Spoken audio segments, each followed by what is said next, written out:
dumps huge amounts of rain on California, raising the risk of flooding and potentially deadly mud and rock slides. 5 to 10 inches of rain turned placid streams into raging torrents. Ethan Ragsdale with the Santa Barbara Police Department spoke with KEY-TV. Please stay away from the creeks. They're absolutely dangerous. It is swiftly flowing water. The front is stalled in Southern California today, with flood concerns increasing and rain reaching Las Vegas and southwestern Utah as the day progresses. I'm Jennifer King. Arab nations sponsoring a UN resolution demanding an immediate humanitarian ceasefire in Gaza, knowing it will be vetoed by the U.S., which is set to offer a rival plan, one that would support a Gaza ceasefire. The mother of Russian opposition leader Alexei Navalny is appealing to Vladimir Putin to intervene and turn her son's body over to her so that she can bury him with dignity. There is a mega merger in the works, one that would bring together two credit card giants. Capital One Financial is buying Discover Financial Services for $35 billion. The deal brings together two of the nation's biggest credit card companies. In a news release, they say Discover shareholders will receive Capital One shares valued at nearly $140. Discover shares closed Friday trading at $110.49. Capital One was the 12th largest U.S. bank as of the third quarter, while Discover was 33rd. Both companies have benefited from Americans' increased use of credit cards, but they've also needed to set aside more reserves to guard against defaults. I'm Ben Thomas. Back to work this morning for Wall Street following the long holiday weekend. Right now, the Dow futures are down 134 points. NASDAQ futures off 74 points. More on these stories at townhall.com. Find a reason to be here that's bigger than you are. From the creators of Jesus Revolution. Something about that little girl. I think I'm supposed to help. Based on the inspiring true story. My name is Sharon. I'm good at plenty of things. Taking no for an answer ain't one of them. Find your purpose. Make a difference. You want to go on an adventure? Yeah. Ordinary Angels. Starring two-time Academy Award winner Hilary Swank and Alan Ritchson. Rated PG. Parental guidance suggested. In theaters February 23rd. Relief Factor, pain relief that's natural, pain relief that works, and pain relief that attacks the source of the pain. That's the experience of tens of thousands of Americans who are taking Relief Factor right now. See their incredible video endorsements at relieffactor.com and then order your 3-week quick starter pack for just $19.95. That's less than $1 a day. Find out if it can work for you like it works for me by ordering your 3-week quick starter pack today. Relieffactor.com, relieffactor.com. Be the next success story. The WikiLeaks founder beginning a 2-day hearing in what could be his final bid to appeal his extradition from the United Kingdom to the United States. For the last 5 years, Julian Assange has been fighting extradition to the US to face trial over leaking military secrets. It actually all began back in 2010 when WikiLeaks disclosed huge numbers of military files about the wars in Iraq and Afghanistan. Now, the US says that put lives at risk, and they want him to face 18 charges under the Espionage Act. Julian Assange says it's all politically motivated and he has just exposed wrongdoing. The BBC's Nikki Schiller in London. South Africa's unemployment rate rose 32.1% now. In the fourth quarter of last year, the country has the world's highest jobless rate. The number of unemployed working-age people in South Africa rose to 7.9 million. News and analysis at townhall.com. With former President Trump surging in the polls, GOP challenger Nikki Haley is running hard in her home state of South Carolina ahead of Saturday's Republican primary. Donald Trump can't win, and we have to win. That's the biggest thing. Trump's 2016 primary victory in South Carolina helped cement his frontrunner status. This time around, he has the support from all the state's top elected leaders and all but one of its congressional Republicans. But Haley points out Trump lost in 2020. He has lost cases in court, and Republicans have lost votes in Congress. And Donald Trump had his fingerprints on all of it. Everything he touches, we lose. Nikki Haley argues she is the only choice among the remaining candidates who can handle disputes with foreign leaders in a way that will keep America on solid footing abroad. I'm Ed Donahue. President Biden heads to California later today. He will spend several days involved primarily in big money fundraising events. More on these stories at townhall.com.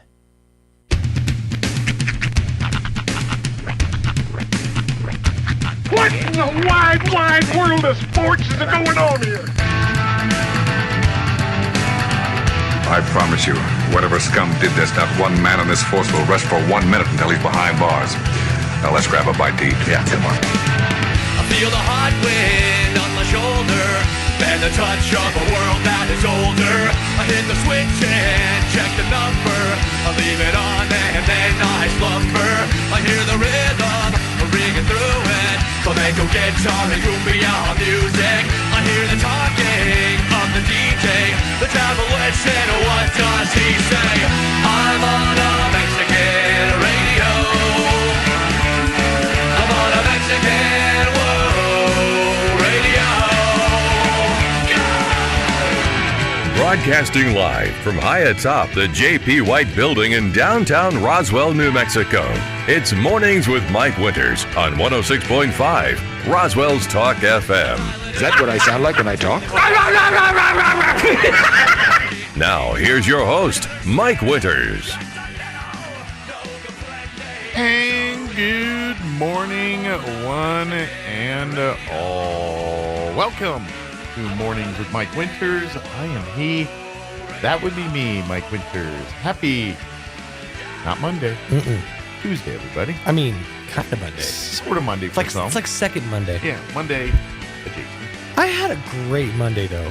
Like, as far as Mondays go, that was a good Monday. Yeah, well, holiday Mondays, even though you have to work on the holiday Mondays, are generally a little quieter. Right. Yeah, you know, like we never have trouble getting a parking space at work. I was just going to say, it felt like the entire back alley was just like, yeah, you can just pretty much lay out, wherever. Yeah.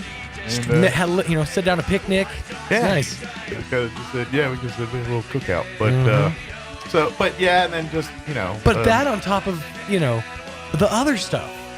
Oh, yeah. I mean, and we'll talk about it. Yeah. But we got hooked up yesterday. We did. And this is one of those days where it's like good to be a DJ. Yeah, I'm telling you what, man. There's those moments where you're like, oh, God, I got to go work another game. I got to be up at 6 a.m. on a Saturday. But then, there's those sweet, sweet moments where pizza is just brought to you. That's right. What a country. What a country. So peel back the curtain. Dion's Pizza, Salad, and Subs. They are introducing a new line of gourmet pizzas. Yes. And so they're going to join us here about 9:15 on the show here to introduce said gourmet pizzas to you, the public. So because they wanted to make sure we truly knew these new gourmet pizzas, they arranged to send over one of each of these pizzas for us to try at lunch today. Mind you, there's only like 4 of us in the room. Which, it's really funny, too, because when it was presented to us, they said, oh, well, they're going to bring enough to feed about 5 people. Yeah, if you eat like a pizza apiece. And that's the only thing I was like, well, there's 4 different pizzas. Are they going to bring us like a quarter of each of the pizzas? Because that makes sense. Yeah. No, to be honest, they were thinking, just in case they got 4 eaters. And they probably hear you and I on the radio and know those guys can put away some pizza. Yeah. My voice does tend to have a lot of saturated fat. So they were thinking, but anyway, we have plenty of pizza left over. Yes, we do. So we're going to share with anyone that wants a piece of pizza. But I don't know. We're going to eat it if it doesn't. And we did share too, which when the time comes, we'll share some opinions because I got a nice 4 ranking. Yeah. Well, I will release the 4 pizzas to you now, so you can hear what they are. But we will talk in more length with them in the 9 o'clock hour. So I guess you got to pop back in here for our phone conversation. Oh yeah, for sure. When we talk with Dion's. So the 4 new pizzas are each kind of broad. So there is. We'll start with the one that would be most New Mexico centric. The Duke City. Yes. Which is cheddar, turkey, green chili, and Parmesan on a pizza. See, there was a big debate about whether it was turkey or chicken. Yeah. It was turkey. It's the one I kind of thought was turkey, but I was like, sometimes. But as you know what, it's kind of like their turkey sub on a pizza. It is. It's pretty good. It really is. I've told you how many times I love the turkey sub. They've got, if you want to go more barbecue, they got the Kansas City, which is a tasty treat. It is. Provolone, chicken, red onions, barbecue sauce, and Parmesan cheese. And the red onions really set that bad It kind boy of off. does pushes it over the top. We also have two that are more Italian themed. The Napoli, which is kind of a meat lover's dream. Well, it's I don't know, it's kind of a cocktail of all. It's got marinara sauce, provolone, Italian sausage, the Kalamata olives. See, and that's the thing. I was like, I wasn't sure if it was black or green. My friend pointed out, she's like, these are Kalamatas. Yeah. I'm like, oh, of course. Which is, I guess, an Italian It's a olive. Greek olive. Greek olive. Yeah. Okay, thank you. Pepperoni, roasted red peppers, and Parmesan cheese. And then finally, and this one is the sleeper, in my opinion. Because I went in with the lowest opinion and came out almost my favorite. Really? Yeah. See, this one, this is the one I looked at and was like, oh, you and me are going to have us a relationship. This is the one I was least interested in, but it turned out I kind of dug more than I thought it was going to dig. It's the Santorini. Yes. And it's a provolone, feta, which is the star of this pizza, spinach, the Kalamata olives, tomatoes, bell peppers, red onions, basil, and Parmesan cheese. And it's a symphony of just different. It works because there's no meat, but it works so well. And you know me and my meat, so I saw that. I was like, there ain't no meat on this pizza. And so I was instantly, and then I was like, ooh, tomatoes, strike two. You're like, this is a salad. But then I picked off the tomatoes, pulled back the curtain, because I do not do raw tomatoes in that form, and ate the pizza, and I was like, oh, dang. Yeah. Oh, dang. Which I got to say, tomato like that, it was interesting. But the way they bake it, it kind of gives it almost like a sun-dried effect to where it has that kind of, bite and then sweetness to it. Also, these crusts are slightly different than the Dion's regular pizza crust. They're not like thin, like cracker thin crust. Right. But it's a thinner crust. It is, but it's not cracker thin style. No, it's got some crispness to it, but it's also foldable. And still like your traditional Dion's pizza, how it feel and taste. I will tell you right now, you pick any four of these, you ain't going wrong. All four pizzas are delicious. And other thing I learned yesterday too, they also gave us a gallon of lemonade. I've never drank lemonade and pizza together before. I've always had tea or soda or something. I've never done it. Right. But you know what? It works. Like I had the lemonade and it was the most refreshing thing after my piece of pizza. I was like, this lemonade pizza combo really does work. I avoided the lemonade strictly because acid on top of acid usually means a bad evening for me. Well, I paid for it. So I avoided that. But I definitely I enjoyed with a nice soda. That tends to tamp down the acidity of it. But I'll lay my four out when we're talking to the reps from Dion's. But that Santorini was the tops. It was. That's good. I mean, since we're talking, and then we'll talk more. My favorite is the Kansas City. That was my 2-seed. That was excellent. I've had barbecue pizzas. Some don't blow my skirt up. This one I was into. It's barbecue pizza is like taco pizza. You can either get it really right or really, really wrong. Yeah. And they nailed it. Yeah. Yeah, they nailed it. And I will warn you now. If you can't do spicy, avoid the Duke City. The green chili, it's a delight to have on that pizza, but it'll put a sweat on you. One thing I noticed about the way they design these pizzas, or at least some of them, is everything is in rings. Yeah. So once you hit the green chili ring of that pizza, buckle up, because buddy, whoo boy. Okay. For the first time in my baldness. In my bald life. See it, drink it. You getting the 5 o'clock shadow yet? Drink it. No, I've been shaving every day. Nice. I mean, it always feels like it has a 5 o'clock shadow. It's starting to. I know. Getting back to what you're talking about, it's starting to finally like normalize a little bit. Is it? To where it doesn't look like you're wearing a Mike Winters mask. On TV, I still kind of look like a chemo patient there. Well, but anyway, that'll take time. It'll take time to get used to seeing the backside of that. Right. Hey, Price is Right. Right here. Yeah. Put your logo right. I'm telling you. Hey. Your ad here. But it's going to cost you.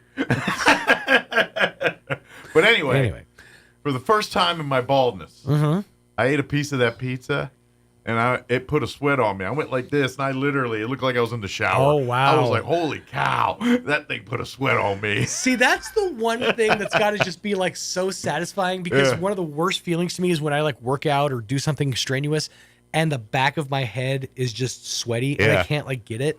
Well, and here's the thing.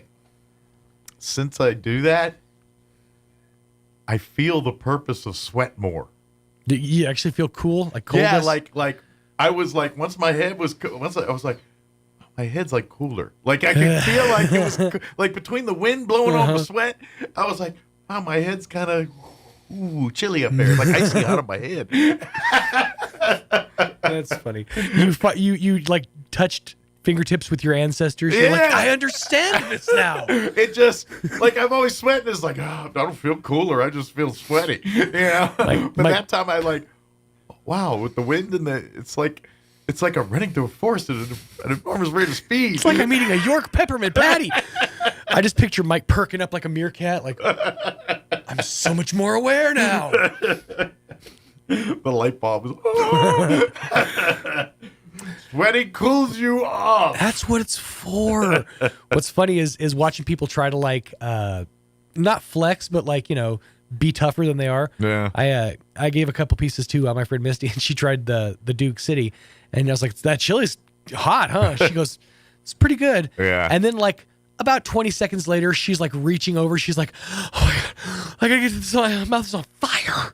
But like it's a sleeper. It like creeped up on her. At first, she's like, this is fine. And that is why green chili is my favorite of the spices. I mean, that's why I go Latin spice too, because to me, that's an ingredient or a symptom of a Latin-based chili pepper. Your habaneros, your jalapenos, your green chilies, red chilies. Whereas your ghost peppers, your more Indian or Thai chilies, Asian-based peppers. Chili with an I, not chili with an E. Yes. Generally have plenty of heat, but lack in flavor to me. And so, like, that's why I'm not, I love Mexican food hot, not a fan of Thai food hot or any European hot. Really. See, I do like a Thai spice. Like I do like that kind of seasoning, but also I like it more when it's raw. Like when you take Thai chili and cook it, it tends to kind of like, it makes it more bland. You don't really get the pop of the fresh flavor. Right. Yeah, I get that. But and maybe it's just it's personal taste. My flavor palette doesn't. Now I'm not a big guy for curry and all that kind of stuff. And quite frankly, when I was in the military and I spent a couple months in Kuwait, and we'd be going into the gyms and things, and they have the incense and the curry going, it flipped my stomach. Oh, I can't imagine walking into a gym where there's also curry. I mean, I was just imagining the curry smell coming off of the people in the gym, but that's a whole level of funk. You can't even. It's. Are we working out in a cup noodle? What is happening right now? It was a smell that you don't forget it. No, you know what I mean? It just permeates in your nostrils. And it's just. I've been told, I've never been to Korea, but I've been told the kimchi has that same effect. Really? Koreans. Like that kimchi smell exudes just from their skin because because of the spices, you just sweat it out. And it's you just smell like kimchi. that kind of tracks. Like I've been to Romania. That's my foreign experience, and it is like the food of the area that you're in. You can really like. It's the people smell of it, Sure. It's no different than water. It's like if you're in Mexico, Mexicans can drink that water because their bodies are built the tolerances to it. Yeah. A foreigner comes in and drinks it, they get sick. It's just the way it is. I'm assuming maybe does that happen to other people in our water? Or is our water so filtered and fluoridated up that it doesn't matter? I feel like ours is top notch. Yeah. And then I would think, but then I hear places like Flint, Michigan. Well, yeah. So I'm not saying all the water. See, here's the thing. This is what's always been funny to me is everybody talks about how New York water is like the cleanest. Yeah, they say it's the best on the water. planet. But yet I've also heard the exact opposite about New York water, at least in some parts, that it comes out like looking like hot caca? No. I guess it depends on your building and your pipes. I guess, probably. yeah, But man, I think in the sewer or the septic or water system, that's why they claim the bagels, the Chinese food, the pizza, the Greek delis, all of it's the best because that water they use in the breads and the doughs and everything makes it chef's kiss. It's the waterest of water. And I ain't gonna lie, I've had bagels and stuff in New York City, and even the bad joints are pretty good. You know what I mean? Oh, yeah. That's the thing. It's like a pizza place. I mean, they'll argue about what the best pizza place is, but to me, ain't none of them bad. They're all, you walk in and they're all, it's the same homemade, authentic pizza. It's good stuff. Same thing with cheesesteaks. It's like Geno's versus whatever. It's like, y'all are both working hard for my dollar. So either way, it's going to be a good experience. Yeah. Although in the cheesesteak world, sometimes they do little subtleties. Sure. That will push one over the other on the top. And then sometimes, you don't have this problem in Philly, but other places, you get the steak and cheesesteak confusion. There is a difference between a steak and cheese and a cheesesteak. Yes. They're not the two same sandwiches. Not to mention the difference between a chopped cheese, a cheesesteak, and a steak and cheese. Yeah. There's a lot of differences in these. And then you throw in loose meat sandwich, which, by the way, is delightful, but the worst in marketing. It is a terrible name. It's right up there with olive loaf. Yes. I mean, there's certain adjectives that do not belong with meat. Loose is one of those adjectives. Loaf, I wouldn't call that an adjective, but it does not belong with meat. We actually lucked out that the Sloppy Joe is called the Sloppy Joe because that could have easily been called the loose meatloaf. Yes. Just saying. That would have been the worst. That's the worst name. The worst name ever. That's just not right. That just sounds like a bad morning is what that sounds like. Oh, I had a loose meatloaf this morning. And it's like the word crusty. Sometimes it's very good to use in food. Sometimes not so much. But that's the thing. And this is something I've picked up on is very rarely is the word crusty not like swappable with another word. Flaky, crumbly. All those words are better than crusty. There's nothing appealing about crusty. Well, and the one time and this is where it made me laugh, was I was, again, radiophile brain. Many moons ago, I was listening to a radio show, and they had some outtakes of Colonel Sanders doing ads for his chicken. And I think it was in the 60s or 70s when these were recorded. I don't remember the date or anything. But instead of saying extra crispy, he kept saying extra crusty. The best, crustiest chicken you ever had. Crustiest chicken. It just sounded so off-putting, but funny. When he replaced crispy with crusty. So ever since I always think I mean, try it. It's a fun exercise. Replace the word crispy with crusty and everything you use and see how it kind of mad libs your sentence up a little bit. Right. How's that burrito? It's a little crusty. You should go ask for your money back. Man, this salad's so fresh and crusty. Yeah, that really does not work. This chip has a crustiness to it that just... There's nothing I like more than a fresh, crusty $100 bill. Crusty iceberg lettuce. Go ahead, try it in your day-to-day routine. See, it's kind of fun. It is. All right, I don't think our guest is coming, so I was kind of wondering about that. So let's do this. Let me give you the rundown, and we'll get her going. We're going to replay our interview we had last week with Joan Bouet from the Chaves County Federated Republican Women tomorrow. Because today's Tuesday, remember, not Monday. So tomorrow, Wednesday, is their monthly meeting out at the convention center. So we'll play that for you, give you a preview. It'll be the county and city managers are our guest speakers for tomorrow. And food, I believe, if I remember right, going Italian spaghetti. Oh, nice. Which started a whole kick of me wanting spaghetti, which I had over the weekend. I think I have leftover spaghetti in the fridge. I might have that for lunch. I finished our leftover, which day? Sunday. Or Monday. No, it wasn't yesterday. Monday. Sunday. Thank you. It was a journey we just went on. So we're gonna play that interview in the 8 o'clock hour. We're gonna have the folks from the Chaves County Extension Office join us. Drew and Tamara give us an update on. Of course, they got getting ready into diabetes classes. They got all kind of stuff they're getting ready for.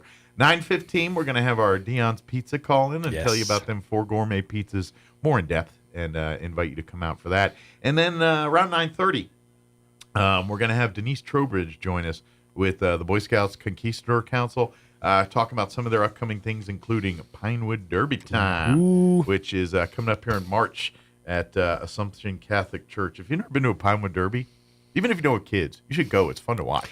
Been to a Pinewood Derby. Buddy, I was district champion. You know what? I won 3rd place in racing, but I won 1st in show. Yeah? So I was built for comfort, not for speed. Yeah.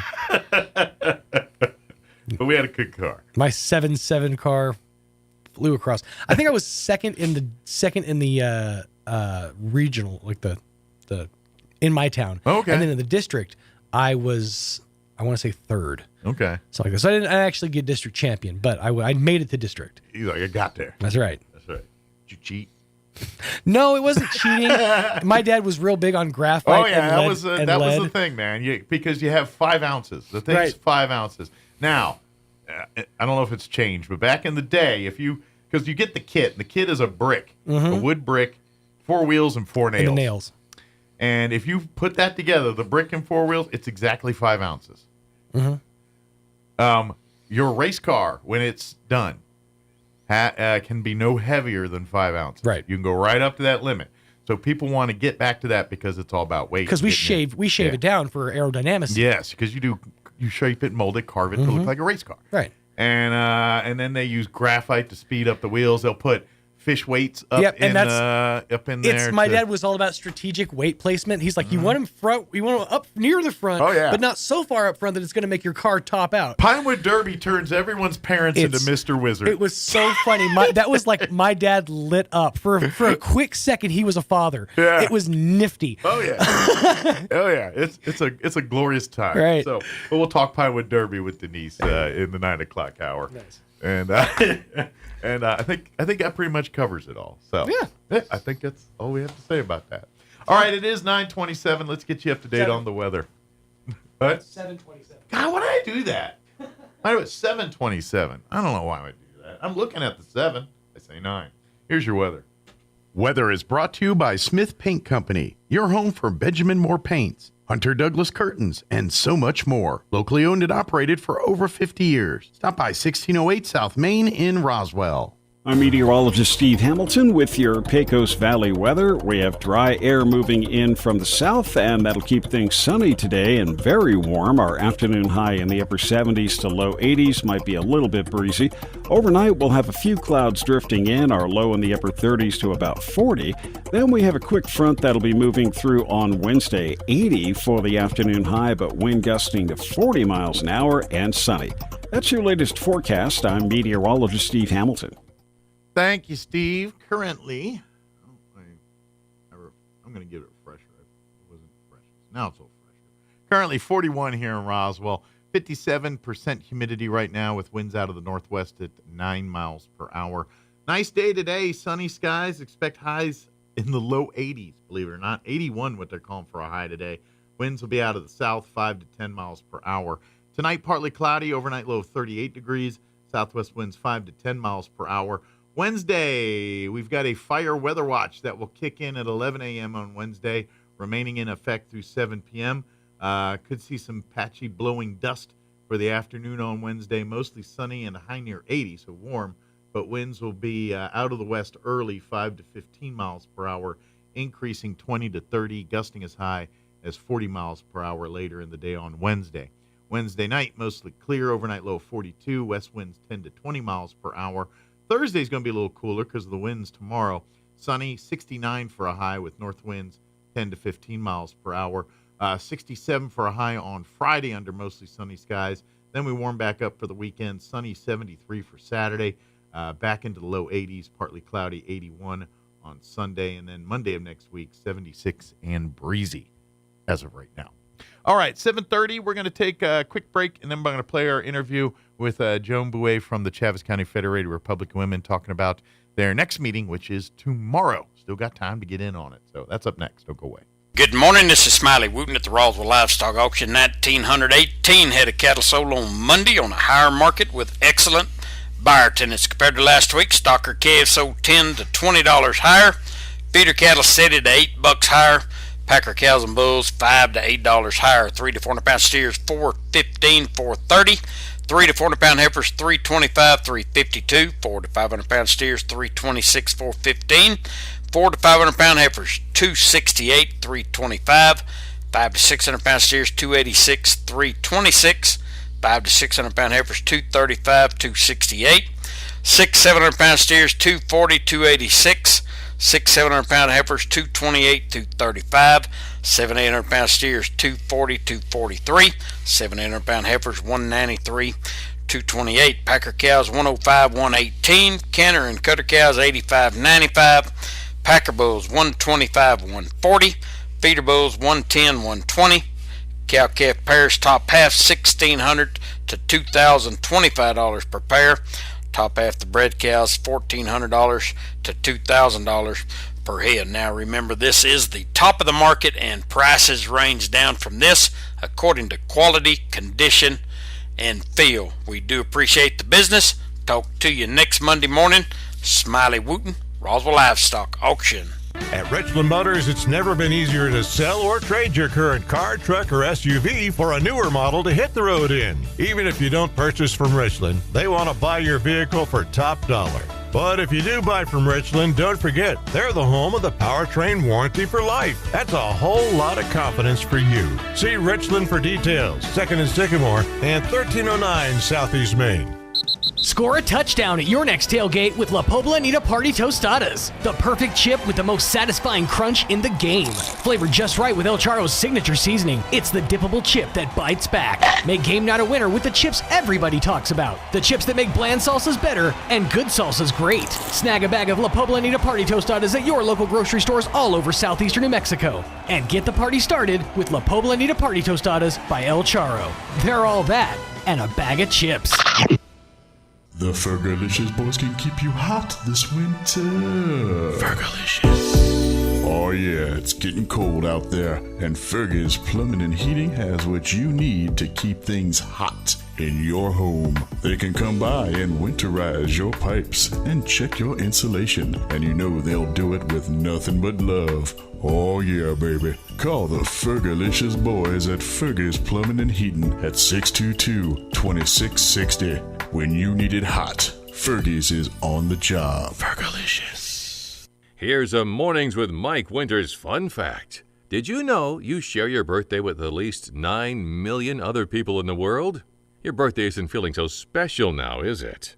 Here's Mike Winters. And welcome back to the morning show. And joining us in studio this morning from the Chaves County Federated Republican Women, Joan Bouet back with us. Good morning, Joan. Good morning, and I'm delighted to be back on this cold, snowy day. I know, it's it can't make up its mind around here. I know. It's cold one day and 65 the next. So yeah. Incredible. You wonder why we're all sick, right? Exactly. Isn't that the truth? Absolutely.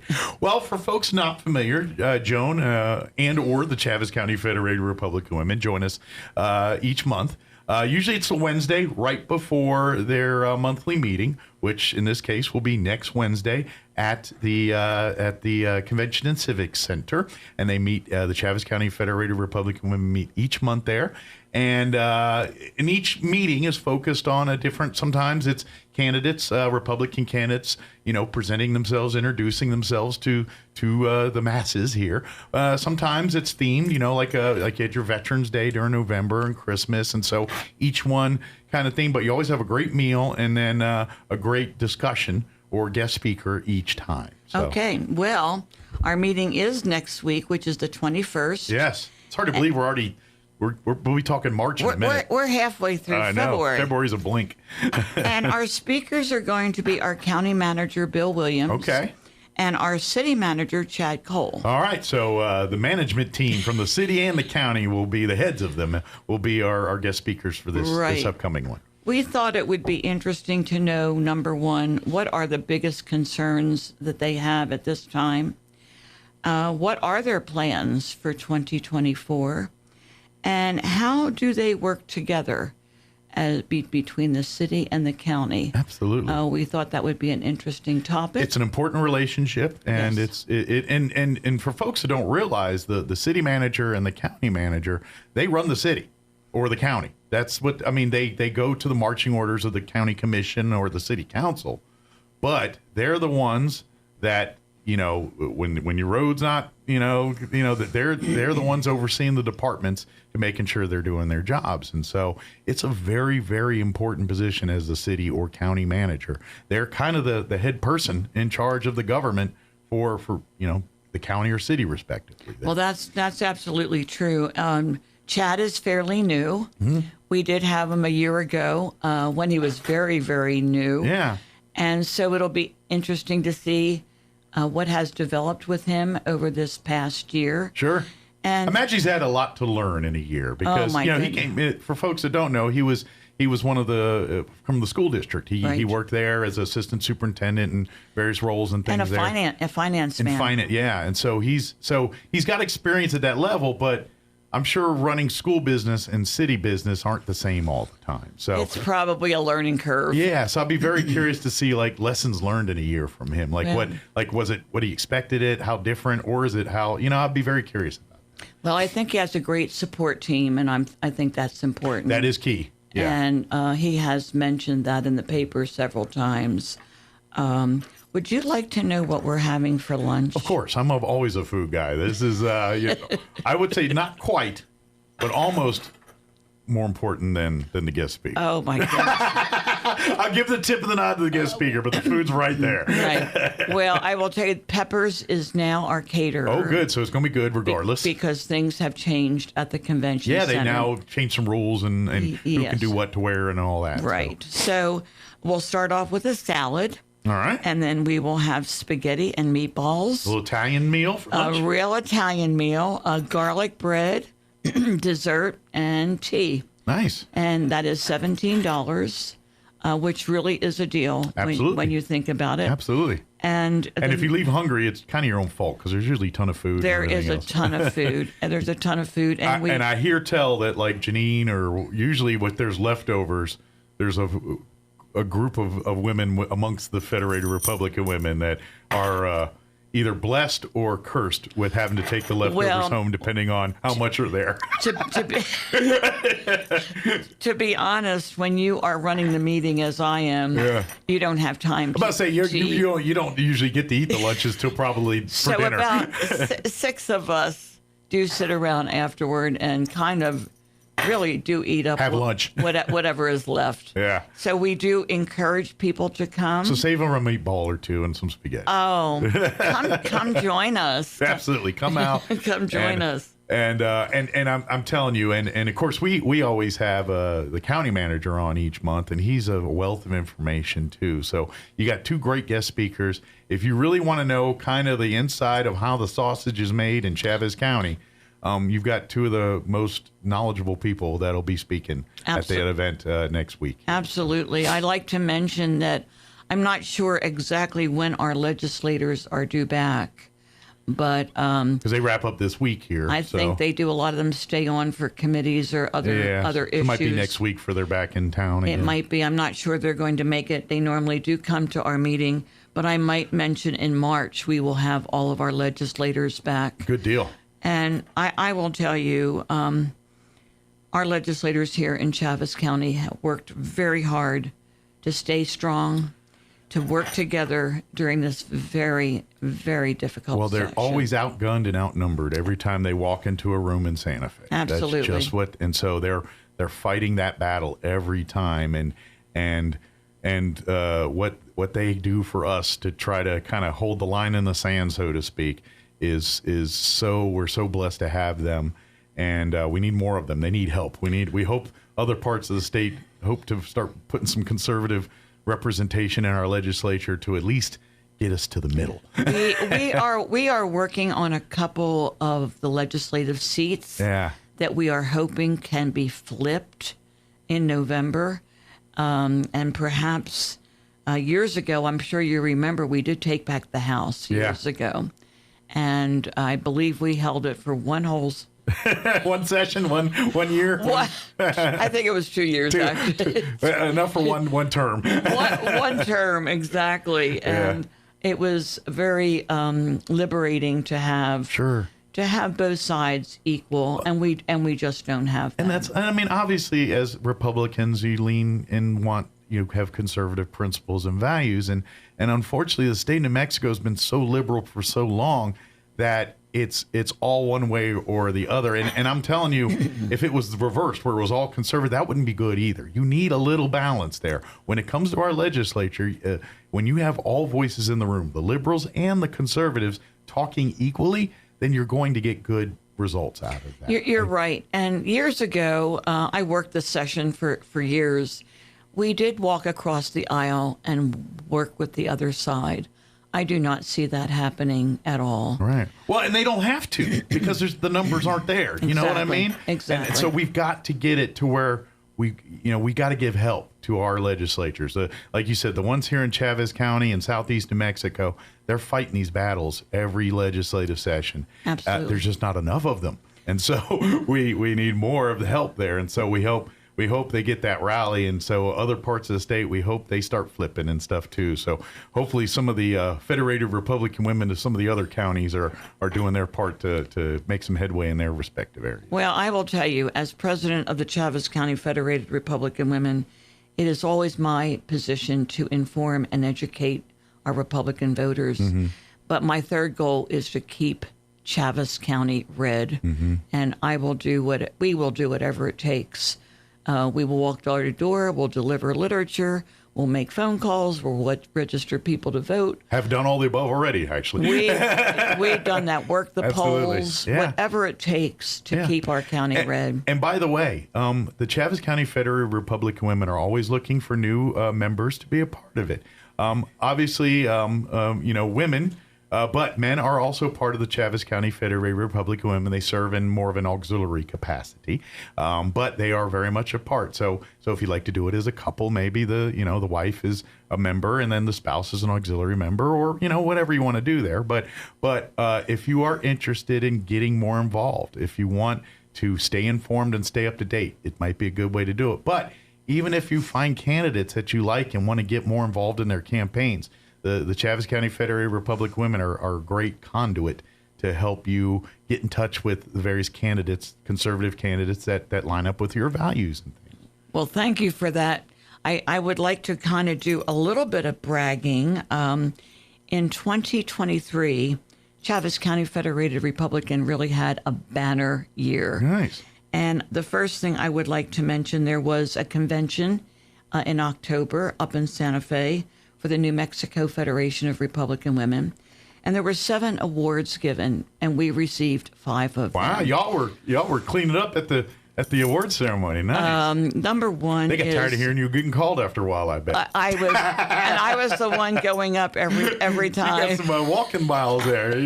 Her pedometer's up from walking up back and forth of the stage. But the very first thing is we are the largest Federated Republican Women's Club in the state of New Mexico, which I think says volumes for us. We've worked it hard, and we plan to do the same again this year.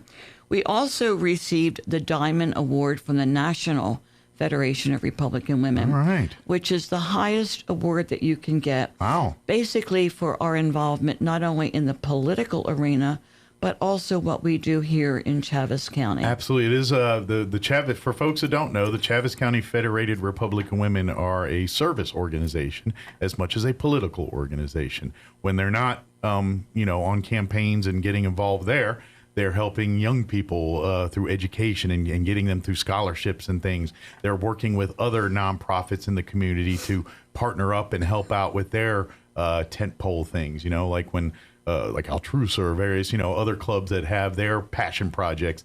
The Chavez County Federated Republican Women will jump on board and help them out too if they can. That's the kind of stuff that they, when they're not, raising awareness and stumping for candidates, they're in the community helping people that need help. So. Well, Janine is our Caring for America chair, And this Wednesday, we will be delivering cupcakes, ice cream, and handmade Valentine cards to every resident at the Assurance Home. Oh, nice. We've also gotten handwritten notes to our military, one at Eglin Air Force Base. Okay. And 350 cards to Fort Benning, Georgia, which is an Army base. Yeah.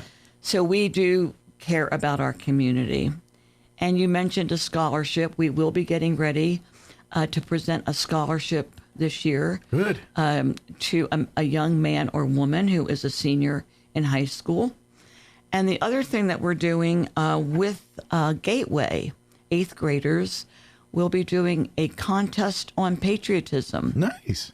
I love that. Yeah, we did it we've done it for 10 years. Very successful. Very good. I'm just curious, what's kind of some of the stuff that you do with the kids during that? Like, do they give them like a essay or something they got to write? Or they yes. I'm just kind of curious what kind of things y'all do with them. Well, we do an essay, and it's a 3-parted essay. The first thing that we ask them is, what is the meaning of patriotism? Okay. What does that mean to you? The second paragraph would be, who is the most patriotic person that you know? Okay. And it could be somebody that you know right now. Sure. It could be a past president. It could be somebody who is deceased. But who do you think is the most patriotic person, and why do you think they are the most patriotic? And then the last paragraph is, what can you as an 8th grader do to become more patriotic? Nice. And it's amazing the things that they came up with. I would imagine to hear their responses is pretty, especially I love the patriotism one. That one, because to me, that's a pretty vast subject, because there's many different ways to show patriotism. Right. And I don't think a lot of us realize all the different ways. And sometimes it doesn't even seem like patriotism, but it really is. You know what I mean? And that's part of patriotism, is standing up for what's right. And you know, so when you see Americans standing up for American values in a form of protest, that to me is patriotism too, in some way, shape, or form. Absolutely. So, yeah. They had some incredible ideas. Number one was always saluting the flag when we do the Pledge of Allegiance. Yeah. And always holding your hand on your heart. Yeah. Putting your flag out on the 4th of July, on Memorial Day, on Labor Day. Mm-hmm. Putting your flag out in your yard. Yeah. Which shows that you are a patriotic citizen.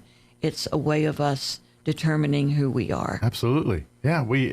And it's the thing, you know, I was in the military, and why many others have joined the military, and younger people, I mean, all people, a lot of people don't realize it, but younger, because, you know, you don't have the experience of the world in front of you. And you don't realize how wonderful this country is, and how different it is from other countries, and even countries that we would consider first world, you know, modern countries like the United States would be. You know, you go to England, you go to Australia, there are certain things that are different that you can and cannot do there. It's a freedom here, and things like that you don't realize and take for granted, you know, and that's the beauty of this country, is that freedom to choose what, even if people don't agree with it, you have the freedom to do that. And no other country on the planet allows that in the way that the United States of America does that. Fortunately for me, I have visited other countries, and when you come home, you want to kneel down and kiss Mother Earth here in the United States of America. Absolutely. Because we are so very blessed in what we have. Absolutely. And it's that patriotism, that love of country, but at the same time, the checks and balances. When people try to do things that go with that, then onus is on us to stand up and say something about that. And that's part of it. And that's, you know, kind of what in the world we're living in right now is, you know, we're putting that to the test a little bit here. And so, you know, it's hard to you know, you got to, you know, when you're a patriot, you know what's right and doing what's right. And that's part of that too. And that's, I love that the kids get to think about that a little bit and put that into context a little bit, especially at that level, middle school, going into high school. They're kind of learning their way in the world, and learning, you know, more than their ABCs and 1, 2, 3s. They're kind of learning a little bit about how humanity works. And, absolutely. Yeah. As a matter of fact, we had 4 people judge these essays, and my husband offered to help. And he was absolutely amazed at the level that these young people were thinking. They were all very, very well done. We had one prize, one award. We wound up giving 4 awards because there were so many very good essays. Well, I hope y'all make it a problem for them again this year like that. Do that, please. Make it tough or they got to give more. Absolutely. Yeah, I know. I do a lot with the historical side. That's one of mine. And they do high school scholarships, too. And I'm telling you, that is one of the – I'm so glad I'm not a part of it because, I mean, the essays, everything are great, but it is so hard to pick because every single one of these deserve it, in my opinion. When you read them and everything, it's like, how do I pick one better than the other? There really isn't. They're all deserving, but you got to do it. I got the wonderful job over a long weekend just reviewing the 28 applicants and kind of whittling it down to the top 10. Yeah. And that was not an easy chore. No, it's not because they're all deserving of it. They are all so just good. Like, man, I want to give them all, but it's the nature of the beast. It is. But please apply. Please get involved and get and come out to the next meeting here next Wednesday. Come here. Like I said, I'm telling you right now, you're going to learn a lot from Bill Williams and Chad Cole. Both of those gentlemen, they've got a wealth of information, and I think, and what I like about it is they're not elected officials, so answers from elected officials are different than answers from elected officials sometimes, and so and this is all politics. It's not Democrat, Republican. It's just politicians. That by nature, that's how they are. And sometimes when you got the people that are basically hired to do the job, you learn details that are different, and sometimes it's because the politicians don't know. I mean, the politicians, their theory, concept, but when it comes to day-to-day operations of things, that they're not, nor should they know all of that stuff. Where a guy like Chad or Bill, they're a little bit more knowledgeable about that stuff. Absolutely. And so they can share that with you. So when you ask a city council or a county commissioner about how something works at the wastewater treatment plant, they're probably going to give you a deer in headlights look. Where you talk to a city manager, they can explain it a little bit better to you. Well, and I might mention, you do not have to order a meal in order to come. No. You can just come. Although you're going to get hungry and smell it and be like, I wish I got one. Well, that would be wonderful. We always have extra. Yeah. But yeah, you don't have to if you don't feel obligated or you're on a diet or you still haven't blown your New Year's resolution yet. Then you don't. But then come for the. But please RSVP just so we can have a head count, enough seats for everybody and everything. That would be wonderful. And but I highly recommend, especially since now Peppers is full on board as the official caterer here. You're going to want lunch. It's going to be good. It's tasty, and there's nothing harder than not eating when everyone around you's eating. And it looks so good, Mike. Especially if you're hungry. It looks so. Well, I am so delighted that I was able to come and speak with you today. It's been a while since I've been here. Absolutely. So yeah, we've had Janine in the last couple of times, so we missed you last few years. Yes, so. I think I've had a little bit of whatever you've had. Yeah. And it does knock you down. It kicks your butt and then some. So I'm glad you're doing better. Thank you. And folks, come on out next Wednesday. Everything will be at the Roswell Convention and Civic Center, 11:30. Everything kind of gets underway there, and you'll be done by about 1 with lunch. So you're back to work or wherever you're off to next. RSVP. Look for if you go find the Chaves County Federated Republican Women Facebook page. Great. That's a great way to shoot a message there. But if you know a Chaves County Federated Republican Women, they can take your reservation. Absolutely. Thank you so much. Anytime, and we'll see you next week. Thank you. All right. Appreciate it, Mike. Now, your Pecos Valley News Update. I'm Jared Cirillo. A new EV charging station is being installed in Carlsbad. It's at the Fairfield Inn and Suites at 2525 South Canal Street. City Building Inspector Nick Sullivan told staff last week and council members that the station would benefit electric vehicle owners traveling through town. When finished, there will be 8 electric vehicle charging stations there. These are being built by Tesla. A city commissioner in Hobbs is facing charges of battery again. Roy Dwayne Pinnock is allegedly seen in video punching someone in a Lowe's parking lot back in December. The victim told police that Pinnock walked up to his vehicle and began banging on the window. The man rolled down the window, and that's when Pinnock threw the punch. However, Pinnock told police that the other man, who is not named, started the confrontation when he gave him the middle finger. Pinnock also claims the man spat on him. The criminal complaint says these two men have an ongoing feud dating back several years over work that Pinnock did at the man's home. 5 years ago, Pinnock also faced criminal charges after getting into a fight with an ice cream shop worker and her husband when the husband had pulled into a handicapped parking space to drop her off. Pinnock pleaded no contest to battery, and the judge ordered him to complete an anger management class. You're up to date. I'm Jared Sorello. I'm meteorologist Steve Hamilton with your Pecos Valley weather. We have dry air moving in from the south, and that'll keep things sunny today and very warm. Our afternoon high in the upper 70s to low 80s, might be a little bit breezy. Overnight, we'll have a few clouds drifting in, our low in the upper 30s to about 40.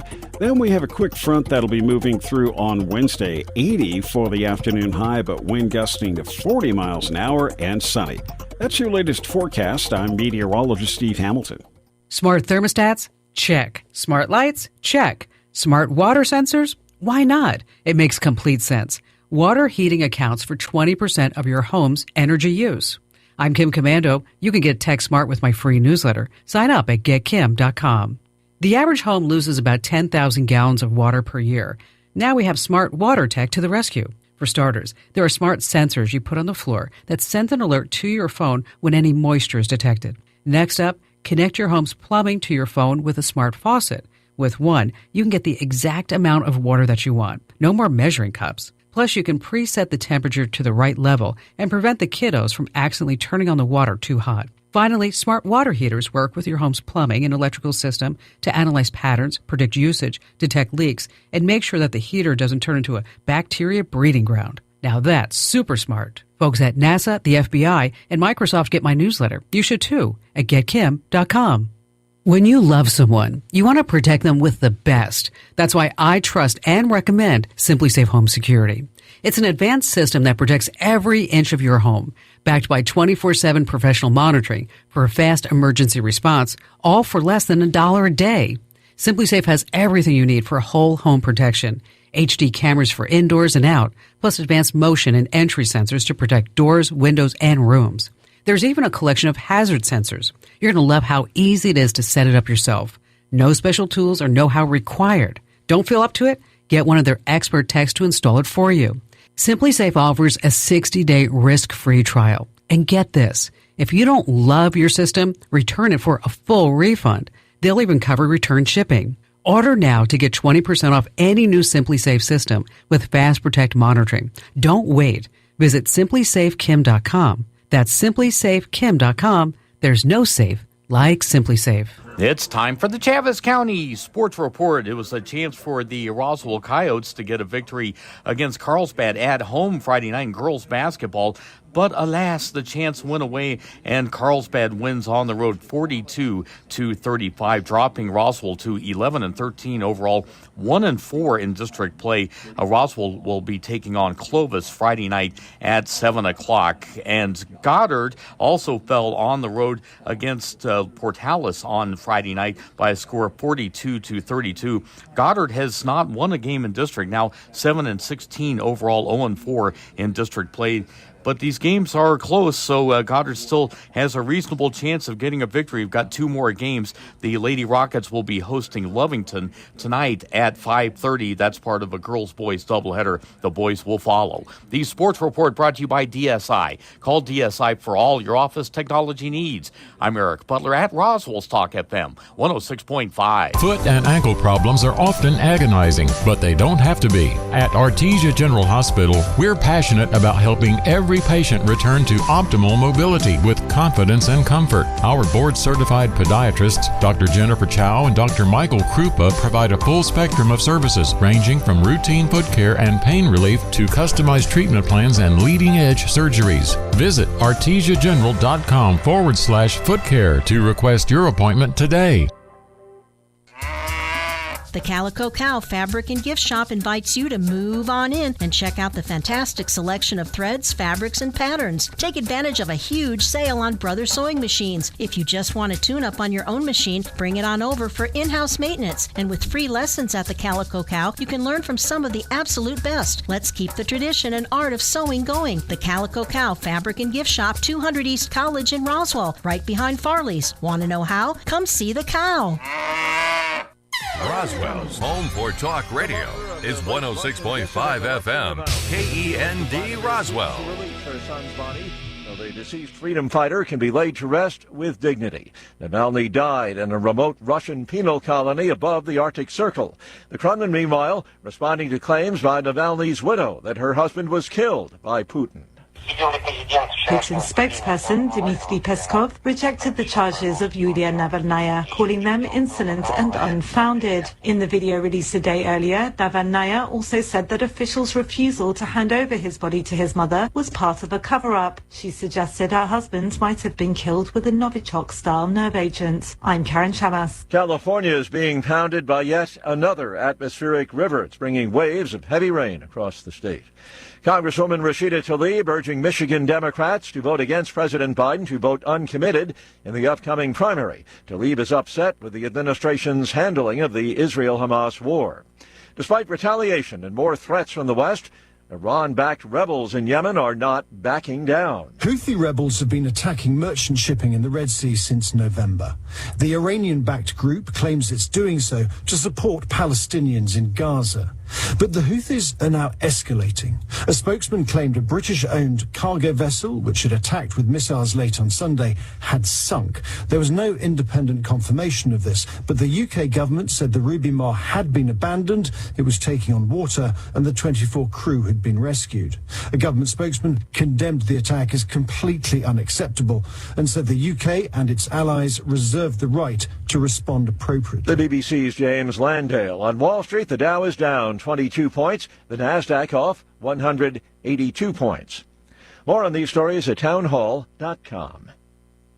The new FedNow system is paving the way for the digital dollar. It grants the government unprecedented access to your financial transactions. This isn't just an invasion of privacy, it's a direct assault on your liberty and hard-earned money. It's another reason why I recommend physical gold IRAs from the Birch Gold Group. I'm Lance Wallnow. I'm a news analyst and a podcaster with nearly 25 million downloads to people just like you who cherish their financial independence. A precious metals IRA can help you avoid the scrutiny of Big Brother while also preserving your retirement savings through almost anything, including economic crashes, political instability, and even hyperinflation. To find out more, get your free info kit on gold IRAs by texting the word FAITH to 989898. Birch Gold Group is the only gold company I trust. Get their free info kit and see how a gold IRA can help you. Text FAITH to 989898. And remember, there's no strings attached. Text FAITH to the number 989898 right now. And I pray you're blessed with continued prosperity. An investigation of a presidential assassination in Haiti has wrapped up. A judge investigating the July 2021 assassination of Haitian President Jovenel Moïse has issued a final report that indicts his widow, Martine Moïse, ex-President Claude Joseph, and the former chief of Haiti's National Police, Leon Charles, among others. Charles, who now serves as Haiti's permanent representative to the Organization of American States, faces the most serious charges, including murder and conspiracy. The judge's findings are expected to further destabilize Haiti. It's already struggling with a surge in gang violence and recovering from a spate of recent violent anti-government protest. I'm Norman Hall. Spanish police say they suspect the bullet-riddled body of a man found in a town in eastern Spain is that of a Russian defector. He flew a Russian Army helicopter on his escape across the front lines in Ukraine last year.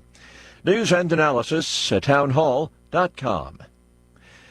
Some U.S. lawmakers waving red flags over America's perceived failure to compete with China in the next big thing. They're warning of risks to U.S. national security and commercial interests. But as the two countries' rivalry expands into the biotech industry, some say that shutting out Chinese companies would only hurt the United States. Biotechnology promises to revolutionize everyday life, with scientists and researchers using it to make rapid advances in medical treatment, genetic engineering, and agriculture, and novel biomaterials. Because of its potential, it has caught the attention of both the Chinese and U.S. governments. Keith Peters reporting. Nikki Haley and Donald Trump focusing their attention this week on South Carolina ahead of Saturday's Republican primary in the state. Former President Trump holds a big lead in various polls and has captured the endorsement of all of South Carolina's top elected officials. More on these stories at townhall.com.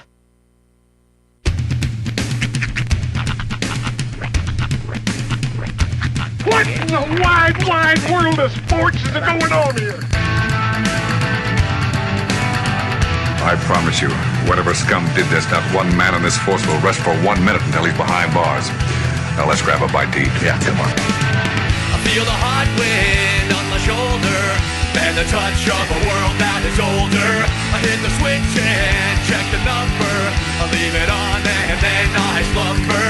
I hear the rhythm ringing through it. Flamenco guitar and cumbia music. I hear the talking of the DJ. The traveler said, what does he say? I'm on a Mexican radio. I'm on a Mexican radio. Broadcasting live from high atop the J.P. White Building in downtown Roswell, New Mexico. It's Mornings with Mike Winters on 106.5 Roswell's Talk FM. Is that what I sound like when I talk? Now, here's your host, Mike Winters.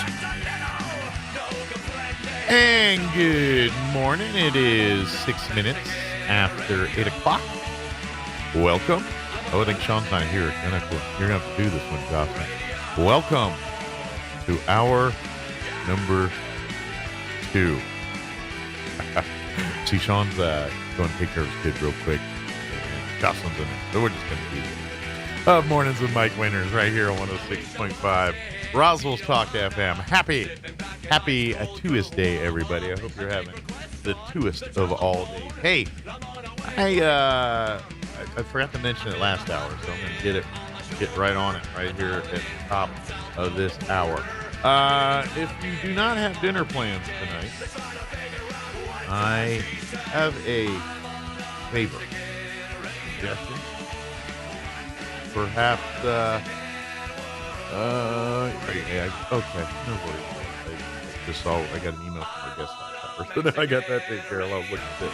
But I want to invite you out tonight to Texas Roadhouse because the Historical Society for Southeast New Mexico is having a little fundraising event out there this afternoon and this evening. If you would be so kind as to go to the Historical Society for Southeast New Mexico's Facebook page, or if you go to their website, roswellnmhistory.org, and you will see a flyer there, and it's got a little, I think it's the Texas Roadhouse Armadillo. I believe that's what the character is. And it's got a dime to donate thing in there, and it's a little flyer. If you print that flyer off or make it up and available on your phone, and then head on out to Texas Roadhouse between 3 p.m. and 10 p.m. this evening for dinner or late lunch, depending on, or if your dinner's at 3, you do dinner at 3.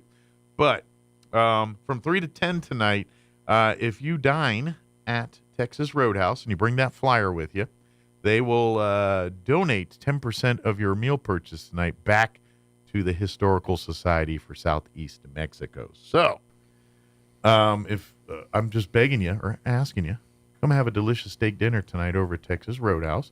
Print off that flyer, bring it with you, show it to your server, and help out the Historical Society by you having a delicious meal and 10% of your meal cost.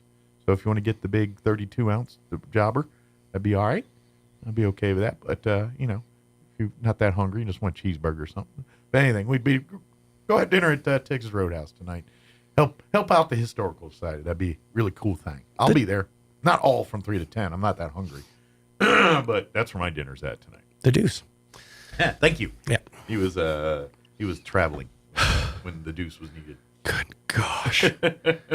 I'm sorry, but y'all need to pick your spots. Road construction should not be happening when kids are trying to be taken to school. That's insane. Yesterday. Start your day at 9 a.m. Yesterday, I'm guessing being President's Day, they were doing some temporary short construction work right at Country Club in North Main, that intersection. And they were doing something. I don't know what they were doing. They were doing something to one of the lanes or something. So they had one lane. So the right lane was closed right at that intersection. And for a good 50, 100 feet. It was not a big section of the road. Right. However, because we live in the land of people that don't know how to drive, the idiot brigade was going down Main, and it backed up Main going north all the way from Nimmy to Country Club. Good Lord. Because people can't manage to get into one lane without being idiots. Gotta love them. God love them. Now, in all fairness, I think they were a little light on their warnings of glue enclosure because it did kind of come up on you sort of quick. They did give you like a lane closed 100 feet. Yeah, there was, but it wasn't like the normal, like usually get half mile, quarter. You didn't get all that. You just got kind of. Now, that being said, you had about a mile's worth of traffic leading up to the said closure. I'm not a rocket scientist, but when I know. When you see that, there's just an accident or something going on where something's closed, and you kind of see everyone's going left. Throw a blinker on. Maybe rather than waiting to get to the intersection, get left. Because I saw one idiot. This idiot, I was a jerk to this idiot because they deserved it. Idiot in front of me was anxious and getting antsy. Didn't like the fact that everyone's in one lane, and so this clown shoe decides to. I'm going to break free. Gets in the right lane, starts scooting north. Trying to cut. Didn't make it. Or got about 4 car lengths, and then I had to stop. Then I saw wait, and I was like, oh, I thought you were going right. Oh, you're not. You want to come back in front of me? No. And so I just let, and finally I saw them get in about, but I was like, no, you're a jerk, and now you want me to be nice to you. There's one for the cameras. Online exclusive, everybody. That's what they get. That's right. Subscribe to our Patreon for the instant experience. They got a one finger salute. That's what they got. I mean, people can really surprise you in a lot of interesting ways. Saw somebody the other day try to pass just a group of people on the shoulder. Not like unbeknownst to them that a state trooper was like 2 cars up from me. Awesome. It was great. I love when they get caught being dumb. I just love it because, and I don't know why I'm so bothered by it. Like, to me, it just feels like the ultimate jerk move. Yeah. It's just like we're all stuck here driving. We get it. That's the person you're going to make it harder themselves. on everybody else. Yeah. I've got no respect or care. I hope bad things happen. That's how I feel. I'm like, if you're not that kind enough to not be a jerk on the road for 5 minutes because you got to get where you got to get, you can't sit an extra 30 seconds at the light. Right. I ain't got no love for you. Enjoy the commute a little bit. Find a podcast you like. Turn on the radio. I don't, I get it. Because I'm in a rush too. I want to get there, but I'm not the jerk move. I will drive like a normal person. Right. I'll be inside that Jeep cussing and throwing a tantrum, but on the outside, I drive like smooth as butter. Unless I get really mad. My children, they're terrible influences. They love when I road rage. Yeah. Like, they'll laugh their butts off. Which, for the record, if you're ever like around somebody who's irate and you really want to like push them over the edge, just start laughing at them. That'll really set the tone. There is something to that. Because I've done that move, and it does get under skin. And when I didn't laugh, but like when they get angry and flipping the bird and doing all that, I just smile and like, hey, how you doing? I do real nice. And sometimes. Oh, it kills them with kindness. Yeah. That's when they start throwing cups at you.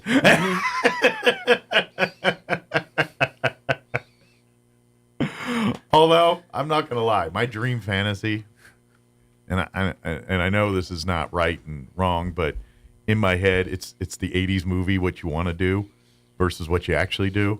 You know, they always do that scene. Usually it's a popular in 80s movies. Oh, yeah. Where you they see show them like happen. their visual and they're just murdering everybody. And they're just standing there taking it. Yep. in my moment, like that, I've got like a big bladder of strawberry shake. Just sitting in the cup holder there. Like an old school Camel bag. Yeah. Of just strawberry shake. And every time some clown shoe does something dumb, I just want to chuck it out the window and just splatter their windshield with strawberry shake. Like Nicolas Cage and the Weatherman. Yeah. Just constantly getting shakes thrown at him. To me, that's my, I'm just dropping, and I ain't gonna lie, I was a kid that played a lot of Spy Hunter as a kid. So in my fantasy, I also have a car with oil slicks and area denial weapons. Yeah. Oil slicks, caltrops, screen, shoots out those things that they're always up no matter which way they land. Machine guns and the lights, turrets. Yeah. James Bond-esque. Heck yeah. Full blown cocktail service right here. Even though you can't drink and drive. No. It's apple juice, obviously. Yeah. For my Coke Zero, your highballs. And my lemonade. Yes. No, my problem is I drive a subcompact hatchback. Mm-hmm. It is a tiny little vehicle. It is? With a tiny little rear end, much like the driver. And what people like to do... No junk in his trunk. There's plenty of junk in that trunk. What people like to do, though, is for some reason, and I've never been able to figure this out, they like to get as close to the back end of me as possible. Either while driving, like tailgating, or way more specifically, when parking. Interesting. It's the most irritating thing on the planet. It's like people, it's like a game to people. They're like, let's see how close I can get to this guy's butt. I've noticed a little thing on my Jeep, in my Jeep thing.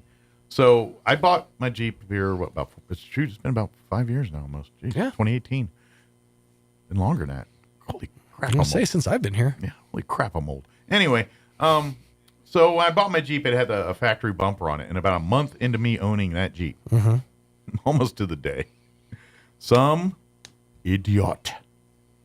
I was parked at Walmart. And you know how some of the parking spaces have the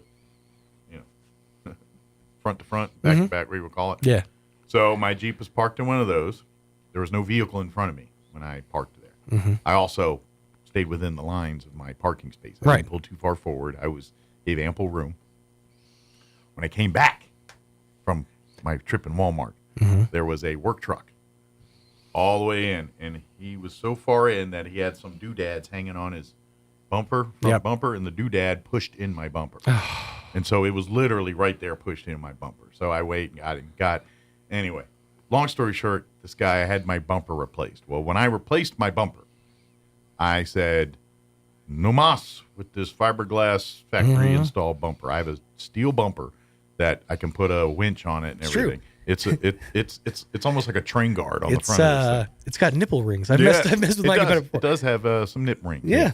Red. Bright red nip rings, which stands out like a beautiful but sun That's like literally one of the only ways I can tell your Jeep from other Jeeps. My half the red time. nips. That and your veteran plates. Yes, I do have my veteran plates. Yeah, that helps. But so I replaced with that bumper. And I've noticed since I park at Walmart and stuff, people respect the big bumper. Like you know what? If I get too close, he's not getting hurt. I am. And I've noticed since I parked, people don't get up so close on my Jeep anymore. I have discovered in Roswell, at least it's been a problem for a while, but it's really becoming an issue and it needs to be addressed. The amount of double parking that happens in this town. Oh gosh, yeah. It's infuriating. Like before, it was just at like the grocery store. It would happen every now and again. You see like a big dually that would assume they needed 2 spaces. Whatever, I can get past that. Where it really irritates me, when you're dropping your children off at school, pick a spot. I mean, we're all there for the same reason. We're all just as stressed out as you are. It's just like when you were a kid. And this is what's great is it's, young kids. So coloring inside the lines was sort of a big deal. Kind of the whole point of the Oh, I feel like people who double park are the people who colored outside the lines as a kid. Yeah. And next show rules, man. And to be honest, if you're the guy that has the car you're in love with and you double park it, but you do it like out in the middle of nowhere and walk in, no problem with that. Sure. because you're not really denying parking. Right. You're not taking up the valuable spots. But when you're up in the front row doing that nonsense at a busy place or a place that's only got 6 parking spaces, then you're a problem. Yep. You're a problem. And quite frankly, I don't because I'm an adult, but I want to vandalize your car when I see that. I don't because I'm an adult and I do have, the ability to filter myself. But if we lived in a lawless world, your car would be eviscerated. There's other little things too. Like I have to remind myself at the drive-thru at fast food restaurants that everybody else has their window down. So when I'm yelling at you for not getting in the line fast enough, you heard everything I just said. I've done that too. Nothing bothers me more is when they got their head in their phone and like people move up and you're still sitting there. They miss the spot and you're like, I'm just trying to get to the speaker, and you let them go first. And now we're just old man yells at cloud. And here's another old man yells at cloud. Since we're on that. Yeah. Like at a place that has like the dual merged into one drive-through. Mm-hmm. McDonald's has it. It's a couple other places. Sure. I am going to defend my turf like I am in, like I'm sitting right next to Mel Gibson with the plaid skirt on about to Braveheart this thing up. Like if it's like, all right, you go and then I go. If someone messes up that protocol, I want to murder you. Oh, yeah. That's like, these are the things that make society work. Right. If you can't do these things, get out of society. Just because you can go first doesn't mean it was your right to go first. Yeah. There's an order of operations. All the flow. But everyone thinks, and so it gets like, and sometimes I'll be like, give the look. Like, we going to do this? You going to play right.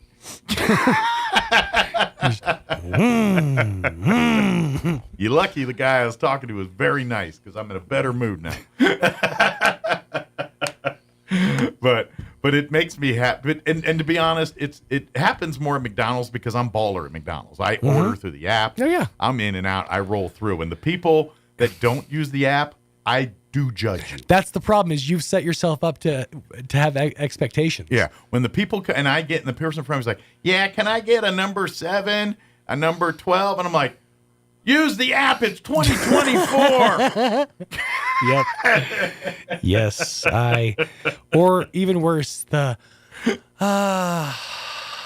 I guess, let me get a number 1. Yeah. How did you not this is McDonald's. They've had the same selections for years. But instead of the apples, can I get peaches? And can I get 3 pickles instead of 2 pickles? It's like, do it on the app. Right. That way we all have to sit here and listen to your stupidness. There's one more that I'm not even sure if I can talk about on the radio, is the one who's like at a certain shop who walks up to the counter, give me an education on this product. Tell me about everything I need to know about this product, both types of product and all the different kinds of different products that you have related to said product. Yeah, I think, and in their do head, your research online, man. Yeah, and those are the people that they think they're the star of their own show, and they walk around and they think everyone's a side character in their own show. Those are those people, and they want to. And they're doing it because they think it's some witty enlightenment thing. Like you're going to think, oh, this guy is funny because he wants to know about everything about my shake or whatever it is. And what that person doesn't realize is like, dude, I don't care. Just get me a shake or don't get a shake. I do not care about the culinary science of this shake. Most of us don't. And the people that do, the time to have that conversation is not at the drive-thru. Right. What's the difference between wax and shatter? Yeah. Oh my God! If you want to know the history of something, allot time and step aside to do that. If you're going to go above and beyond the normal protocol of a fast food service place, there's a reason it's called fast food service. People ain't got time to hear the story of your life while wondering whether you want chicken nuggets or a hamburger. I'll say this, even if I'm not ordering through your app, even if I'm just ordering like a lunch at a restaurant, they don't have an app, I will check their menu online and know what I'm getting before I go in so as to not be an inconvenience to others. Yeah, well, I mean, I'm a stickler like that. Oh, I do. I very much do. Yeah, I'll pull up your website. I'll check all the different things you have so I know. That's like if it's a new place, I'm assuming. Yeah. You've never been. I mean, if you've been there before, you kind of have an idea. Yeah, well, the last week or so of my life has been an interesting culinary journey of every day at lunch, like, well, I'm going to try new cuisine. The only time I do that is when I'm out of town. Like if I'm in a foreign place and I'm like in their local restaurants, then I'll say, let me take a look at the menu. Let me take a look at, I mean, if it's chains, obviously. I know what Applebee's has. I know what Chili's has. But when it's, a local establishment, then I'm like, yeah, let's take a look at the menu. Or if it's like in Vegas or something, I'm like, can I afford this? Let me see if they got the menu standing outside and I'm in the appetizers and everything's like $40. I'm like, we're moving on. Yeah. It didn't matter what the other part said. If I'm hitting the appetizers, ain't nothing under $40, I'm out. And actually, that's a high bar. It's probably lower than that. I'll gladly taste air. Thanks. Yeah. So that would be the reason I pre-menu. Right. But yeah, most of the time I'm like, I'll figure it out when I get there. Or what blows my skirt up. Like the first time I went to Texas Roadhouse, I didn't look at the menu. I'm like, they got steak. I think I can find a steak. And then they probably have chicken. Well, plus you can also pick it at the window. Go, that one. Yes. I'll have him. That's true. That's true. But I have not seen the folks from the extension office yet. We'll give them a little bit. They might be rolling in a little later. Let's do this. Let's go ahead. It is 8:26. Let's get you up to date on the weather. I'm meteorologist Steve Hamilton with your Pecos Valley weather. We have dry air moving in from the south, and that'll keep things sunny today and very warm. Our afternoon high in the upper 70s to low 80s, might be a little bit breezy. Overnight, we'll have a few clouds drifting in, our low in the upper 30s to about 40. Then we have a quick front that'll be moving through on Wednesday, 80 for the afternoon high, but wind gusting to 40 miles an hour and sunny. That's your latest forecast. I'm meteorologist Steve Hamilton. Thank you, Steve. Currently 48 degrees here in Roswell. Humidity is at 46% with winds calm at the moment. Sunny and warm today. Expect a high near 81 degrees. Winds will be out of the south, 5 to 10 miles per hour. Partly cloudy tonight. Expect an overnight low of 38 degrees. Southwest winds 5 to 10 miles per hour. Wednesday, warm but windy. Matter of fact, they have a fire weather watch that's going to take effect at 11 a.m. tomorrow and remain in effect through 7 p.m. Generally, just the rule of thumb when I see these, right now they're going to issue the fire weather watch. My guess is later today or overnight they're going to change that to a red flag warning. That's usually how that rolls, but we'll see. As of right now, just a fire weather watch. Either way, it's proof it's going to be windy, dry. Don't do dumb fire things anytime, but particularly tomorrow. But tomorrow we're looking at patchy blowing dust for the afternoon. Mostly sunny, highs near 80 once again. Winds will be blowing early out of the west, 5 to 15, but as the day progresses, 20 to 30 miles per hour. Wind gusts as high as 40 miles per hour possible.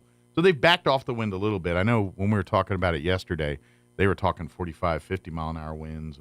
I think it was 30 to 35, something like that, but backed off a little bit, but point being, going to be windy. Wednesday night, mostly clear and breezy with an overnight low of 42. West winds 10 to 20 miles per hour.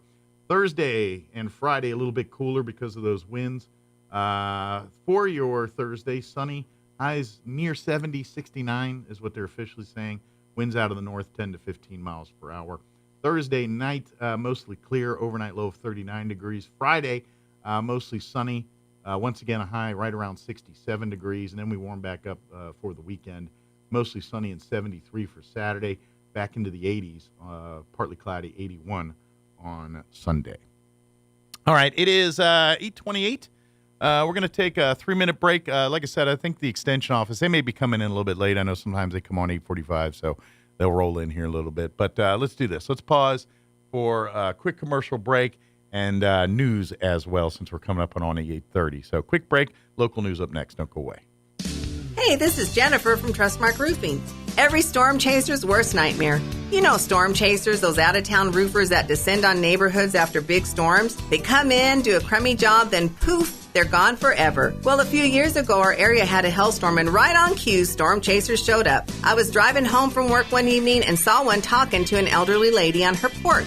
I said, "Not today, buddy." I did a U-turn, pulled in the driveway, and walked right up to them. I warned the woman who they were talking to, and I chased away the storm chaser. The woman's daughter called me later and said a storm chaser ripped them off a few years ago. She thanked me for stopping this one and chose Trustmark for her roof. Trustmark Roofing. Every storm chaser's nightmare. Every homeowner's champion. Call today for your 20% off coupon for our spring and roof gutter maintenance service.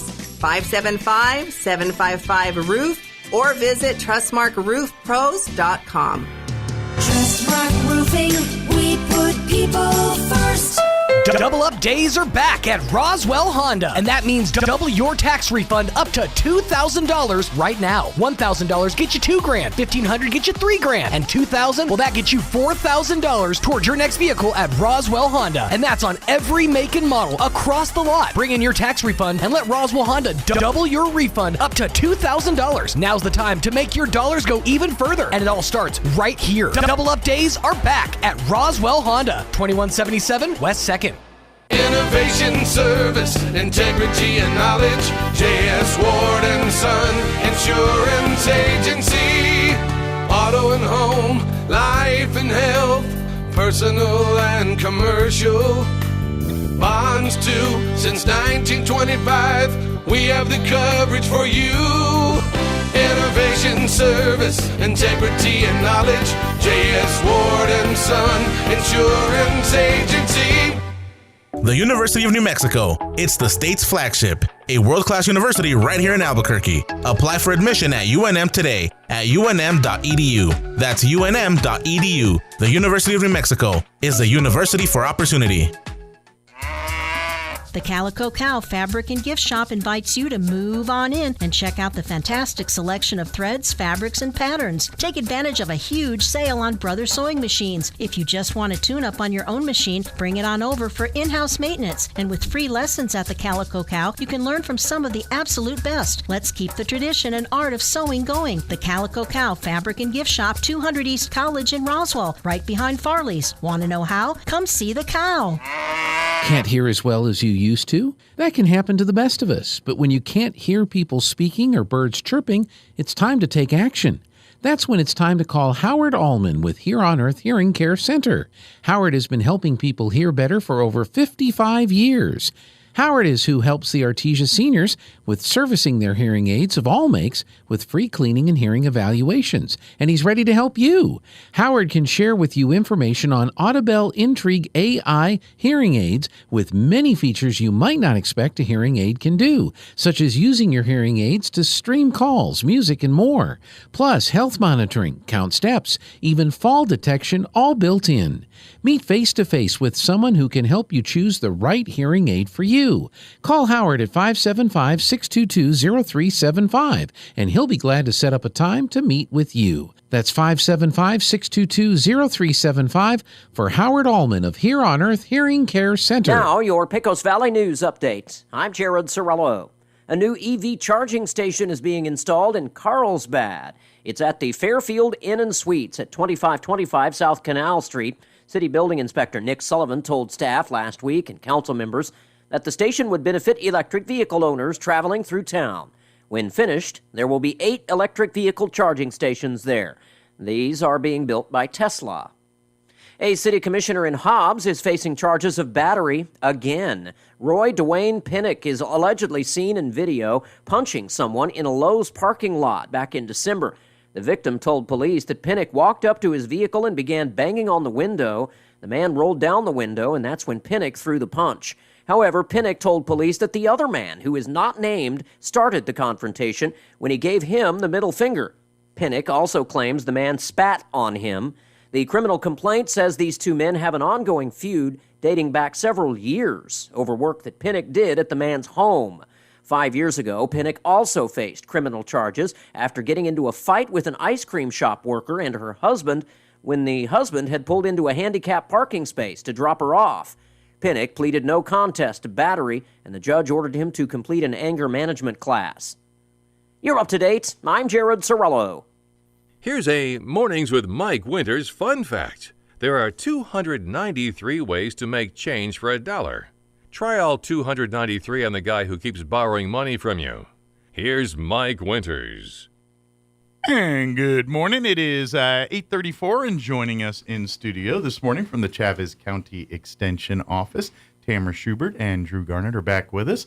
Good morning. How are y'all doing today? Good morning. Doing well. Doing in unison and everything. Y'all, we planned like that. Yeah. we were trying. Well, you know, they saw the Dung Kings ad during the Super Bowl and said, we can start our own music group. That's it. We tried, and then they asked me to please, bow out.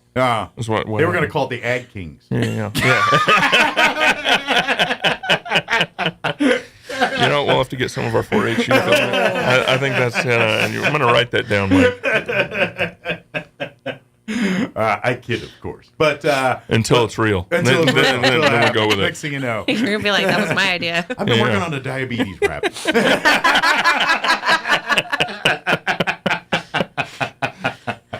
Very cool. But unfortunately, their schedules probably do not allot time to start the Ag Kings right now. That might be a project for later in the year because it is, but we're definitely going to put it on the board. Is hopping right now. Yeah. There's a lot going on between the Ag side and the 4-H side and the health side and sciences side too. Yes. So it's kind of a full plate for you guys right Very now. busy. Yes. Good deal. But that being said, we'll put it on the back burner and maybe the diabetes class, because that's a year long. They can come up with one. They can work out with a whole rap and a whole. I think so. And it promotes exercise because you got to do a dance to go with the rap, right? Naturally. There you go. So, very good. I guess since we're talking about diabetes, do you want to start and talk a little bit about some of that stuff first?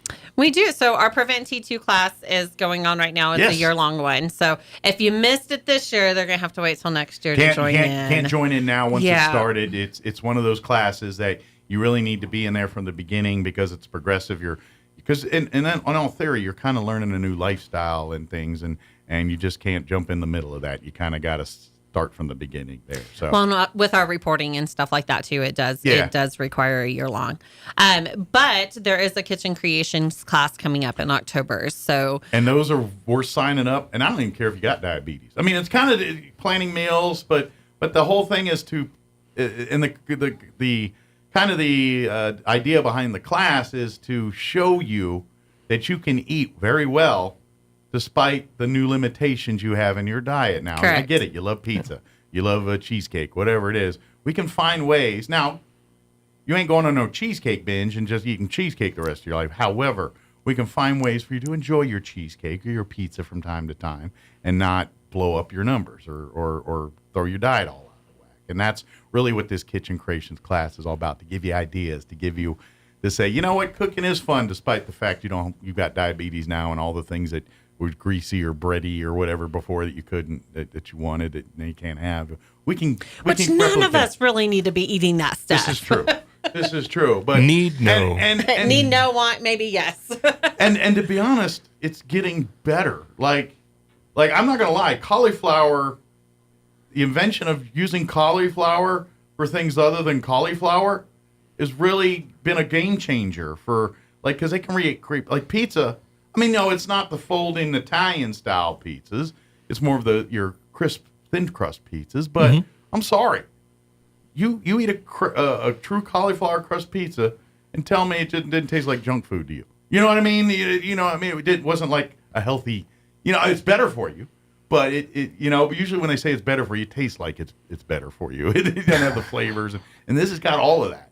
It just is different than what. It's not flour dough. It's something different. And the new statistics out is that fast food, and we don't just talk fast food like the restaurant you drive through, but fast food, anything prepped, pre-made, it will kill you faster than smoking and drinking alcohol, drugs, things. Yeah. The preservatives, the more we can eat, better. So literally you go into the store and buying some ground beef and cooking that burger just like the fast food, but not using the pre-fat, stuff is a much healthier option for you. Absolutely. For all of us. Real food versus processed food is kind of the new battle now. Yeah. Where it's like, now don't get me wrong, eating a pound of sugar natural is not going to be good for you. But sometimes the substitutes are just as deadly if you're not, or not deadly, but can be just as detrimental, even though you think you're getting a healthier option there. And that's, and to be honest, I think most of what your education and all, these classes is educating the public on the marketing, on the what to look for. Food marketing is the devil. Oh, when yeah. It comes to you trying to make healthy choices. They definitely have to check those labels because things can say heart healthy, but you check that label and that is not the case whatsoever. Yeah, so definitely anything that they're purchasing, check even those like labels. terms like less fat or fat free, and it's like, and then you think, it's healthier, but what did they trade off with the fat? And that's exactly right. And then what damage is that doing to your body? So if something is labeled fat free, there's a good chance they increase the sugar or the salt in them. Mm-hmm. Yep. Mm-hmm. Exactly. So that's where you got to know, and don't feel bad because they're designed to trick you a little bit. They're getting you to buy the product. Buy me. Well, it's marketing. It's trying to get you to buy something. Yeah, and they're good at it. Yeah. It's all psychological now. And that's where you have to be, as a consumer, a little bit more educated on that. And that's what these classes are all about. Even the cooking said, yes, we're teaching you recipes and stuff. It's also teaching you to look for these things when you go to the store to buy them. Maybe stick to the fresh produce section or the canned produce section. You know what I mean? That's fresh peaches are going to taste better and be healthier than a can of peaches. Now, don't get me wrong. I get it. Convenience, time. You got to have your canned peaches every time. No big deal. But if you live a life of canned peaches, you're going to see the side effects of the processing and the preservings and the things that go along with. There's a reason it's good for a long time in that can. They did things to it to make it do that. At least it's not lead lined anymore. It's so, when you think, how convenient, this food's good forever. Yeah. Not probably the healthiest, nutritious food for your life either. Yeah, keep you alive. But stick to the outside. The outside of the grocery store is the best place to shop. But if they're kind of a good rule of thumb? It is. Yeah. So when you think about it, the outside of the grocery store is your dairy, your meats, and your fresh fruits and vegetables. Mm-hmm. Everything on the inside is going to be your pre-made. Gotcha. Your box meals. Right.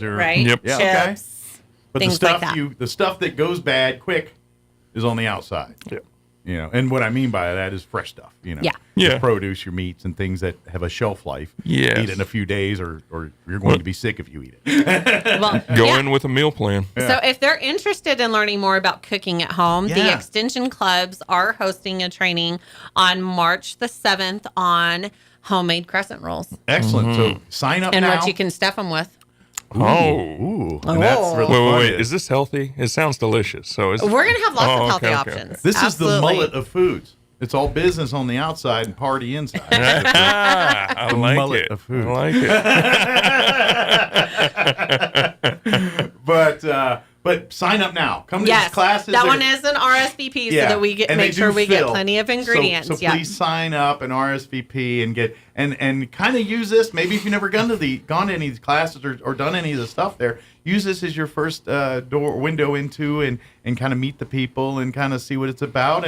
And who knows? Let's make that first step into signing up for taking another couple classes or start just asking Tamara for resources and advice on other ways to get access to healthy food options and learning about some of this stuff. Because that's the other thing. Even if you can't make one of these classes, if you're looking for resource, don't hesitate to call or go online and ask questions. They'll be happy. If they can't give you the answer directly, they'll say, you know what, I can't, but contact this person. This is what they do. They could answer that question for you. Yeah, so they can come see us that night, but you can see Drew that day at the Beef Symposium. Yes. Yeah, it's the 7th and 8th. Yes. So, the Southwest Beef Symposium is going to be here in Roswell, 7th and 8th, at the Roswell Civic Center. This is a joint collaboration between Texas A&M and New Mexico State University. And so it rotates back and forth between Texas and New Mexico, so we got it right here in Roswell this year. Wow. So make sure to sign up for that. So the coming of the Aggies. Yes. Yeah. Today we're all Aggies. I still say Literally and figuratively. It annoys every Texas A&M Aggie when I say it, but I'm an Aggie too. Yeah. How convenient. I know, it is. Well, we know the logo.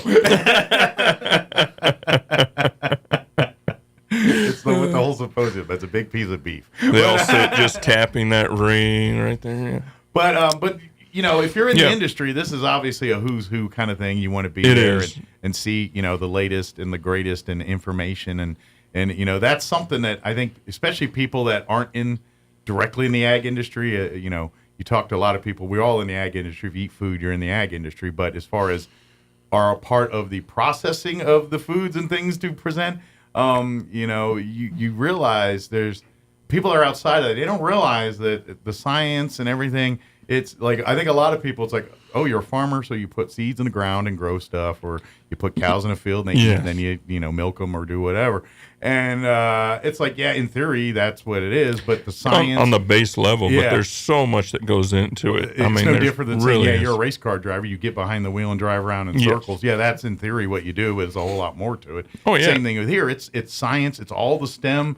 I mean, it's chemistry, it's everything there, and how your beef was made or raised 30 years ago is not the same in how beef is done today. And and it's true in every industry, ag and everything. How you milk, how your green chili is grown, all that's done is different than, because science and technology has, and quite frankly, we have a global problem of more people and less people producing the food. So they get creative. And we're losing agricultural producing lands too. So only a third of the Earth's surface is viable for agricultural production. Absolutely. And of that third, only a third of it is viable for crop production. The other 2/3 that's available out of that third of the Earth's surface is actually only good for livestock production. And we keep putting houses up on that nice leveled field. So we got to, and so that's why these beefs and because they got to figure out how to do more with less in the global, and it kind of even gets back to what we were talking about earlier. These are the problems that begat some of the problems with the diabetes. We can't grow the food, so they're processing, and then and then they make it cheaper, more convenient. So and so now it becomes a poverty thing. It's like it's cheaper to buy boxed food and things. It is, and so that gets into a whole nother. So, but in the long run, all those medical bills add up. I was going to say, in the long run, it is more expensive. That is correct. And you're right, absolutely. But that's kind of the way the world we live in right now, and so. This is the stuff we're talking about here is very important. So being at this beef symposium and being smarter about, you know, what you put in your body. These are very much are life-saving and the future. So, you know, young people at the beach, because guess what? You're going to be the people who got to fix the problems they're talking about. Oh yeah, and definitely. And speaking of young people, we have the Youth Ranch Management Camp that's offered by New Mexico State University. That's hosted for 30 youth are able to go up, and it's a week-long event where they learn everything beef production. Nice. All the way from the economics, range management, livestock management, proper handling skills. They also even go to the processing side of things, and so they start off the week where they help break down a side of beef, and then they will be eating that beef through the week while they're up there. And so that's the Youth Ranch Management Camp. And registration for it starts up March 1st. Nice. So sign up there. Yes. Especially if, you know, that's your aspirations in life and you're wanting to do this, you kind of get a real inside track. Now, granted, I imagine a lot of the people that do this grew up, they have a little bit. Some of them do and some of them don't. And it really is any youth who is interested in agriculture, interested in livestock production, particularly beef on this one, it really dives in depth on beef. Managing the land, managing the livestock, but also managing the wildlife on that property as well. Nice. And so it goes really into depth. And so anybody who's ever been interested in any kind of livestock production or large animal vet or anything like that, this is a really great program to get your feet wet. And so, again, applications, it opens up March 1st. Good deal. So don't wait. Yes. Like I said, it's very limited for the number of people. I think it's to 30, and so when it's limited like that, it usually fills in pretty quick. So it does. Might behoove you to, on March 1st, go ahead and get your applications filled out and turned in. That way you don't have to worry about making the cut of 30 people. Yeah, and it really is an awesome event. Awesome event. Sounds like it's really an in-depth look at this ag industry, and it's like, you want to see how the sausage is made, this is how the sausage is made. Not just from, you know, the physical, but to the beginnings, to, you know, why we do it this way, and, you know, why we treat the earth, and, you know, kind of that, getting in the whole back to the BLM and all that, going back to the people that live the land, that know the land and work the land, probably are going to be the best stewards for said land. And, and so, well, if they don't take care of the land, they're out of business. Yeah, exactly. So this is that class that kind of gets their feet wet and is introducing them into learning and living and being a part of that land. It's because I'm going to guess people like that, they've been doing it their whole life, knowing the land. It's literally like the movies where it's like, it's part of them. They smell it. They they see the differences in the changes. It gets in your blood. Yeah, it gets in your blood. It's like they know the changes. It's just like animals and stuff. They can predict the weather and things long before we can because they just read the tea leaves. And I think people that are that in touch with the land are the same way. They're the ones. It's almost like the old movies where the Native Americans listening to the ground. It says they're 10 miles away. It almost feels like I think that was a little more Hollywood. Yeah, that's a little Hollywood, but I feel it's kind of in tune with that. Maybe not that level. But, I mean, I could be wrong. I could be wrong. I don't know. I'd like to be taught that trick. That'd be pretty cool. But so please sign up for this class, definitely. and I'm especially if this is what you want to do for your future. Yeah, this commits you into really seeing what it's about and giving you that stepping stone for when it's time for your formal training on this. You've already got a leg up on that kind of stuff. And then one more, I know I'm kind of hogging the mic at this point, but our Southeast Ranchers Workshop, we're going to have the 3rd annual offering of it. Okay. It is going to be in Curry County this year. Okay. Because it is a joint collaboration between the Southeast Ag Agents, and so we incorporated Curry County this year. Nice. So they're getting to host it. Oh, good deal. And so next year they got to travel. Yeah, next year they'll have to travel. And so that's going to be March 26th in Curry County at the Extension office over there. And again, any of these classes, everything you're talking about, whether it's the diabetes cooking classes or some of the symposiums and things here, come to the Extension office or call the Extension office, and they'll get you signed up. Or you can go to the Chaves County Extension office on Facebook. It's through New Mexico State, the Aggie thing again we were talking about. Go Aggies! So it's through New Mexico State there. So you'll see all the New Mexico. If you put in NMSU Extension office Roswell, Chaves County Extension should kind of pop right up there, and then that way you can like and follow, ask questions about anything, or like I said, and then of course don't forget the Extension office is a little bit of a social club too, because you guys offer kind of more social classes that are kind of for the people. It's like, hey, we got a crafting class tonight, or and these are kind of more grassroots. Hey, these are people have these interests and stuff. So if you're looking to do some of that stuff, don't hesitate to come down to the Extension office and say, hey, do y'all have a group that does blank? I would love to start one, or maybe there already was one going, and you can jump in and be a part of it too. Well, and if they're interested in crafting, they can come down to the Joy Center tomorrow in Hagerman. Okay. For crafting for your mental health, they are making tin can flower planters. Nice. Yeah. And since I know it feels like spring, and we're not actually in spring yet, but we're approaching spring. I don't know. It's supposed to be 80 on Sunday or something, right? It's still winter, folks. I want it to be. It's warming up too quickly for me. And that's just it. It's that weird time. Oh, it's 80 today and 42 the next day. Is that weird day. So the wind's about to be blowing. You got the AC on 1 minute, the heat the next. And so this is HVAC making money season. I think that's what it is. It's like, hey, we're going to break your AC because we're going to make you switch it every day and do this. It's going to break, guaranteed. Mm-hmm. But please read. It's a resource, and if you've got questions, and don't forget, if you're, if you've still got, you want someone to look at your pecans, or you've got questions about, gardening and crops or any of that, that's what the Extension office is there to answer those questions. If they can't give you the answer directly, they will turn over rocks and get you in touch with the people that can give you those answers. That's what they do.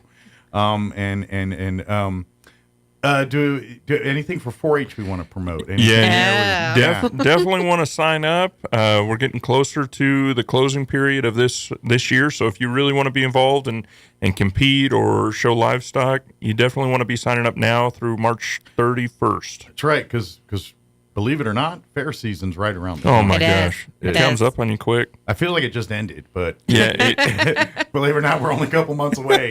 Summer will be here like graduation's next week, and then it'll be summer. So fair season will kick in and get. But now's really the time to learn more about 4-H. And by the way, and I'm going to say it every time, and I'll say it. Don't forget, 4-H is way more than showing animals. Yes. You can get fully engrossed and do everything in 4-H and never show an animal or touch a cow or a pig or a sheep. Now, that being said, it's very much a part of it too. If that's your thing, it's all part of that. But if you want to learn more about computer science or shooting sports or the research and debate and parliamentary procedure, all that. That's all of the fabric of 4-H. It's and it goes from kid run. Obviously the younger levels, the adults are more, but as they get a little older, it does turn to more kid run organization. There, very much doing so. the things the older kids want to do. So it kind of evolves with them as they progress. So if your hobby's photography, if your hobby's arts and crafts, if your hobby is farming and ranching, there's 4-H for you. But that being said, you don't have to be a farmer or rancher or show animals or live on a farm or do any of that to find a lot of fun things to do in 4-H. So, if there's any life skill that you've ever been interested in, I guarantee you 4-H has something absolutely for you. It is. And so it's a great place to learn skills that you may not know, but you've always been interested in. And there is anything and everything you can think of in 4-H. Absolutely. And it's a great tool for giving your kid a chance to learn the things that they don't necessarily learn in a classroom. It's a great resume builder. Aspect, even like I said, parliamentary, when at some point in their lives, they might be on boards and in meetings and things. And when Robert's rules and all that comes out, they're not looking at deer in headlights and everyone's like, when they talk about it, all of that stuff it's life skills. You nailed it. It's stuff that's going to serve them the rest of their life in some way, shape, or form. Even if they don't end up, showing animals or completely doing whatever they were kind of initially doing. It makes them, it gives them better tools to be more capable adults, whatever path they choose. Yes. It gives them problem-solving skills. It gives them social skills. It gives them leadership skills. It gives them ability to think on their feet. It really does. And in a world today, that is some of the greatest gift that you could give your child. Yes. Ability. So I invite you to learn a little bit more about 4-H. Just come on by, come by the office, bring your kids. Yeah. Let's, if you want to know, like, hey, do you got one for a particular thing? Say, yeah, they meet on Tuesday nights here or wherever it is. Come to the next meeting. They'll be happy to talk to you about that kind of stuff. Get you registered. What's the age they can start? I know it's pretty young. Our Clever Buds start at 5. So they can start as young as 5 years old, and it goes right up until they're 18-year-old adults at that point, and off going to college and everything else there. So 4-H is a very good organization for helping raise your children and giving your children experiences that they couldn't get in other platforms and avenues. It really does open a lot of doors. Yeah, you get to see and do things that they wouldn't get to experience before. That's why I love 4-H, Scouting. These are all great organizations that give your children that opportunity to Yes, a well-roundedness. Yeah, really experience life and see things they may have not normally got to do. So please check it out. It'll be a great thing for your kids. So get fit. Get you sign up for these cooking sensation creation classes here that begin in March for this next one here. The Beef Symposium. Also, the symposium for the kids for Youth Ranch Management Camp. Ranch Management. I think I couldn't remember the title. No, I'll send it got wordy and I forgot it. That's always the problem. I'm a simple man. I'm sorry. Well, I didn't come up with the name. Yeah, I'm like dogs. You need like 1-2 syllable names, and I'm good. You get something catchy. You get something convoluted. I'm like, what? I'm cocking my head sideways. What? And of course, if you have any questions about anything 4-H, anything with health or ag, please don't hesitate to call. What's the phone number for the office here? 622-3210. Very good. And like I said, what's the website, the web address, if they want to go direct? Chavis Extension. There you go. Very easy. I was waiting for some .org govs and everything else. .nmsu.edu, but yes. Yeah. Just Google Chavis County Extension, and you'll be the first thing that pops right up. But lots of resources, lots of ways to make your quality of life better, and all of it's low cost or free of charge. So please take advantage of it. So Absolutely. Good deal. Did we get it all? Yes, sir. All right. Go stomp out your next 12 fires. Sure you got a few of them here. Thanks, Mike. Thank you, guys. We'll see you next time, okay? Thanks. All right. It is 8:58. Let's take a quick break before news. Don't go away. Wakefield Oil Company is a name you can rely on with full service at the pump the way it used to be. You can expect service in just 15 seconds. They offer bulk fuel and oil services and even diesel exhaust fluid. Wakefield Oil Company will deliver to farms, ranches, dairies, the oil fields, and more with dependable service you can count on. So the next time you need service or delivery, go with the name that locals have trusted since 1983. Wakefield Oil Company, 311 South Virginia in Roswell. Let them earn your business. Roswell Appliance Outlet, Roswell's new source for appliances, is having a store-wide refrigerator liquidation sale. Now that means all in-stock refrigerators are marked down to at least 50% off of MSRP, and they all come with a warranty. With brands you know and trust like Samsung, Whirlpool, and GE, with financing and delivery options available, why go anywhere else? And why pay more? At Roswell Appliance Outlet, scratches and dents will save you serious dollars and cents. Hurry in while the selection is at its best and save 50% off or more during the store-wide refrigerator liquidation sale at Roswell Appliance Outlet, 600 South Main in Roswell. Here's a Mornings with Mike Winters fun fact. The U.S. Treasury once considered producing... News this hour from townhall.com. I'm Rich Thomason.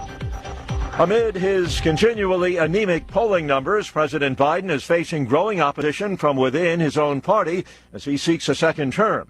Now, Congresswoman Rashida Tlaib is urging Michigan Democrats to vote against Mr. Biden to vote uncommitted in the February 27th primary. Tlaib is upset with the administration's response to the Israel-Hamas war. And the publisher of the New York Times terms the White House extremely upset with the paper for pointing out that President Biden is rather unpopular and age-wise, he's getting up there. According to Politico, A.G. Sulzberger said in an interview that Joe Biden is a historically unpopular incumbent and the oldest man to ever hold this office. He went on to say that the New York Times has reported on both of those realities extensively, and the White House has been extremely upset about it. But the publisher told the Reuters Institute for the Study of Journalism that the newspaper will continue to report fully and fairly about the 81-year-old president. Greg Clugston, Washington. In California, they continue to face torrential rains and high winds. Another atmospheric river is sweeping across the state. A wet winter storm has been drenching California, closing a regional airport and trapping swollen rivers. It brought clouds, rain, gusty winds, high seas, and snow at elevation. There are flood watches and winter storm warnings across the state until Wednesday. Santa Barbara Airport, set in a flat plain surrounded by creeks, closed Monday. Ways flooded. Correspondent Jennifer King says President Biden has approved a disaster declaration for storm-battered parts of the state from earlier storms. Pending regulatory approval, Capital One will buy rival credit card company Discover. That's a $35 billion transaction. On Wall Street right now, the Nasdaq is down 152 points. The Dow is up 27. More on these stories at townhall.com. Everybody wants cheap airfare. But where do you find it? You call low-cost airlines. Their prices are direct from the airlines, and they're so low you can't find these fares published anywhere. They specialize in cheap flights, discount hotel rooms, cheap car rental rates, and great package deals anywhere around the world. Wherever you want to go, they can help you get there cheaply and with a best price guarantee. If you want the lowest prices on your airline tickets or other travel services, call now. That's right, call. That's the only way to get these rates. Experts are standing by 24/7 to get you the cheapest airfare and hotel rates available. So don't wait. Call right now for the lowest travel prices anywhere and for great last-minute travel deals too. Call 866-755-5300. That's 866-755-5300. Again, that's 866-755-5300. Call us right now.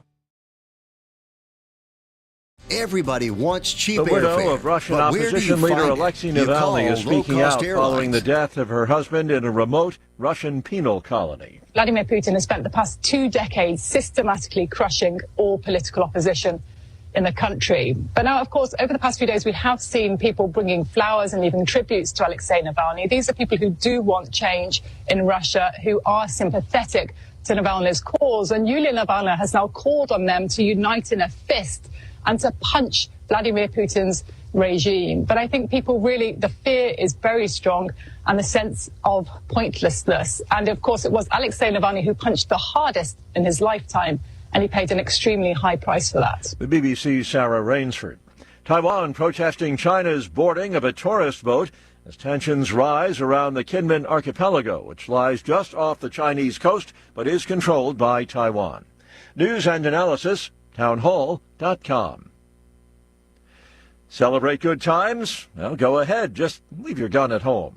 Missouri's Republican-led House has passed a bill to ban celebratory gunfire in cities less than a week after a deadly shooting at the Kansas City Chiefs Super Bowl parade. The violence left some attending lawmakers hiding in bathrooms. Kansas City police have said the shooting appeared to stem from a dispute, not celebration. But the largely bipartisan-supported bill on celebratory gunfire represents a rare effort to regulate guns in a state with some of the most expansive laws on firearm ownership.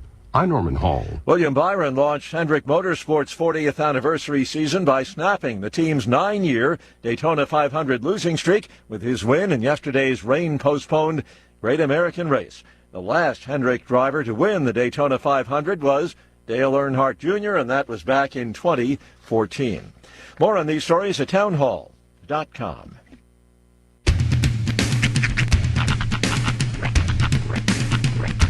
What in the wide, wide world of sports is going on here? I promise you, whatever scum did this, not one man in this force will rest for 1 minute until he's behind bars. Now let's grab a bite to eat. Yeah, come on. I feel the hot wind on my shoulder and the touch of a world that is older. I hit the switch and check the number. I leave it on and then I slumber. I hear the rhythm ringing through it. Flamenco guitar and cumbia music. I hear the talking of the DJ. The devil listen, what does he say? I'm on a Mexican radio. I'm on a Mexican radio. Broadcasting live from high atop the J.P. White Building in downtown Roswell, New Mexico. It's Mornings with Mike Winters on 106.5 Roswell's Talk FM. Is that what I sound like when I talk? Now, here's your host, Mike Winters. And good morning. It is 6 minutes after 9 o'clock. Welcome to our number 3. Crazy Mornings with Mike Winters right here on 106.5 Roswell's Talk FM. Happy Tuesday. Yes. It's not Monday. Nope. That's the best thing I can say. Forget your presidents. Back to work, everybody. Happy Tuesday, everybody. Hope everyone's having a delightful Tuesday thus far. I do delight in the people who did get President's Day off today. Like, I had to take my kid's mom over to Enterprise to get her rental for the week. Mm-hmm. And she's dragging today. She's like, oh, it feels like a Monday. I'm like, nope, not me. I'm warmed up and in Tuesday mode. What's up? Come on, Dave, what you got? Put them up. So yeah, it's like we got a little warm up, you know? Yeah. All us shift workers, we got to warm up. Yeah. Although yesterday she was the lamb. We don't talk about yesterday. Yesterday is back there. Today is tomorrow. Wait, what? Oh man.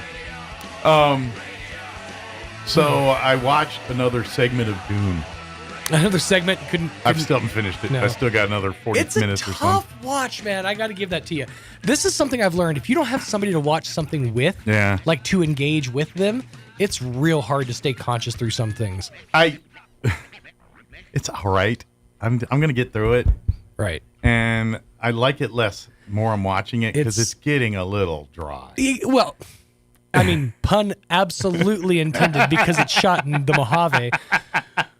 But it was dry at the beginning because here's the thing. But I was at least trying to learn the story, and so I was engaged. Now I'm just like, you gave it a just chance. Fodder at this point. This is the thing.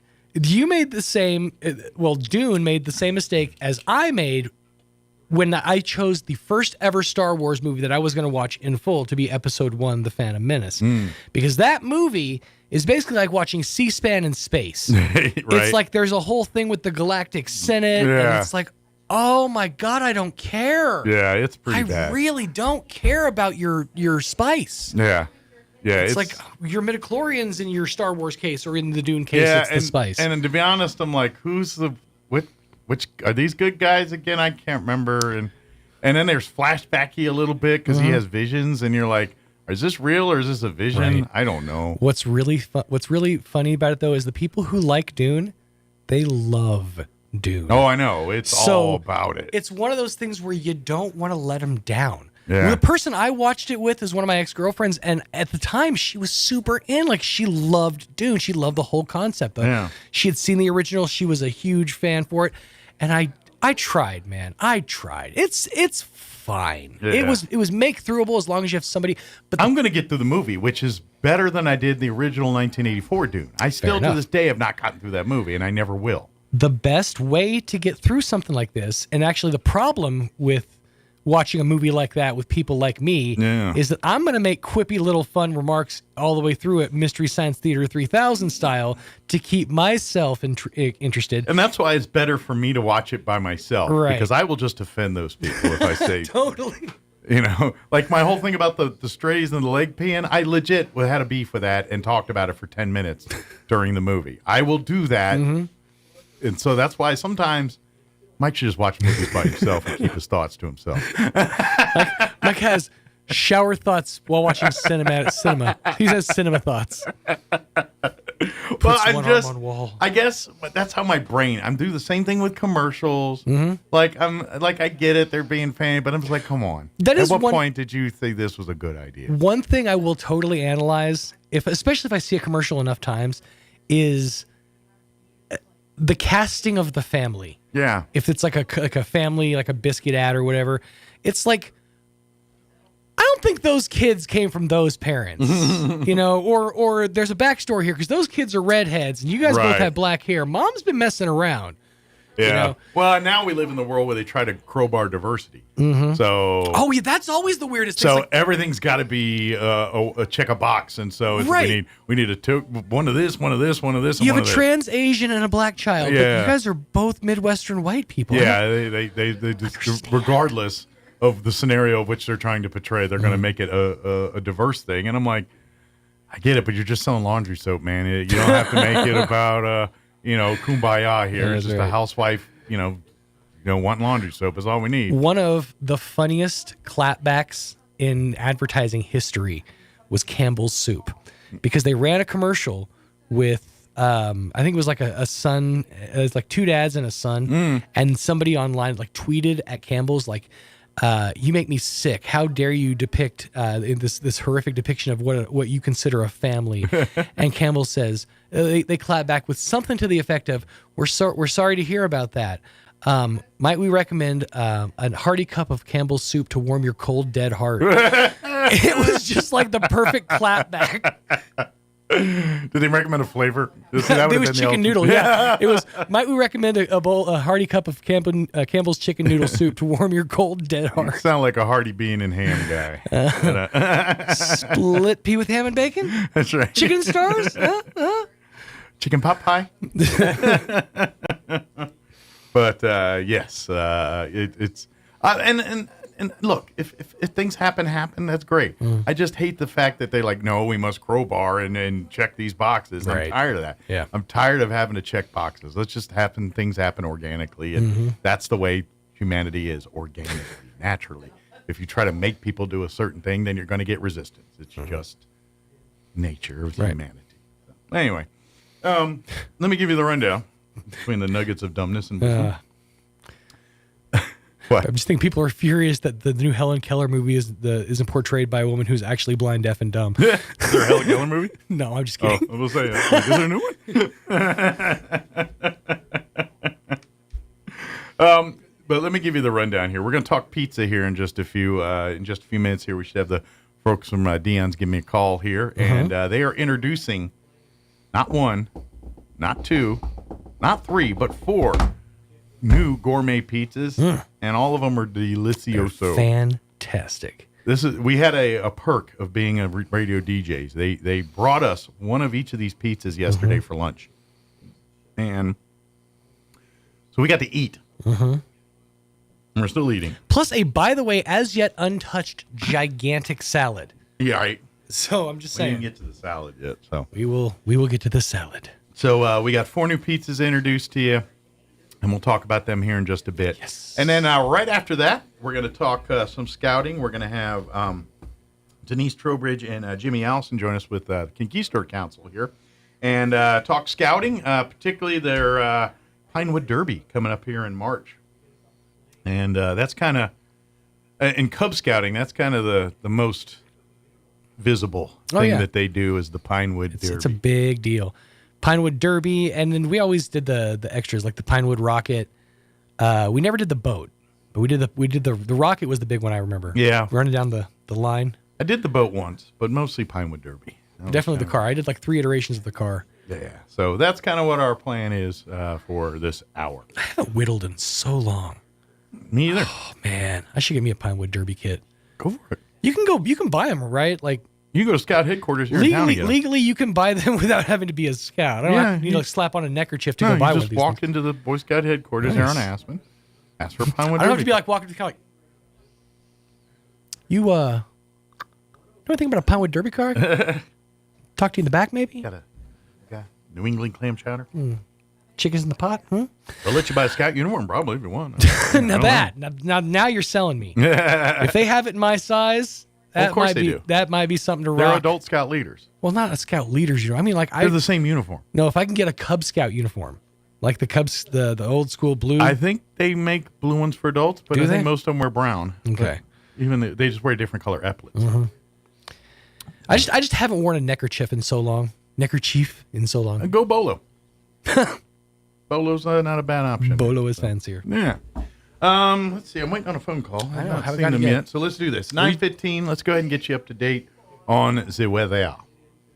I'm meteorologist Steve Hamilton with your Pecos Valley weather. We have dry air moving in from the south, and that'll keep things sunny today and very warm. Our afternoon high in the upper 70s to low 80s, might be a little bit breezy. Overnight, we'll have a few clouds drifting in, our low in the upper 30s to about 40. Then we have a quick front that'll be moving through on Wednesday, 80 for the afternoon high, but wind gusting to 40 miles an hour and sunny. That's your latest forecast. I'm meteorologist Steve Hamilton. Thank you, Steve. Currently, I didn't refresh, so I got to hit a refresh button here. Currently 52 degrees here in Roswell. Humidity is at 43%. Winds are, in fact, calm at the moment.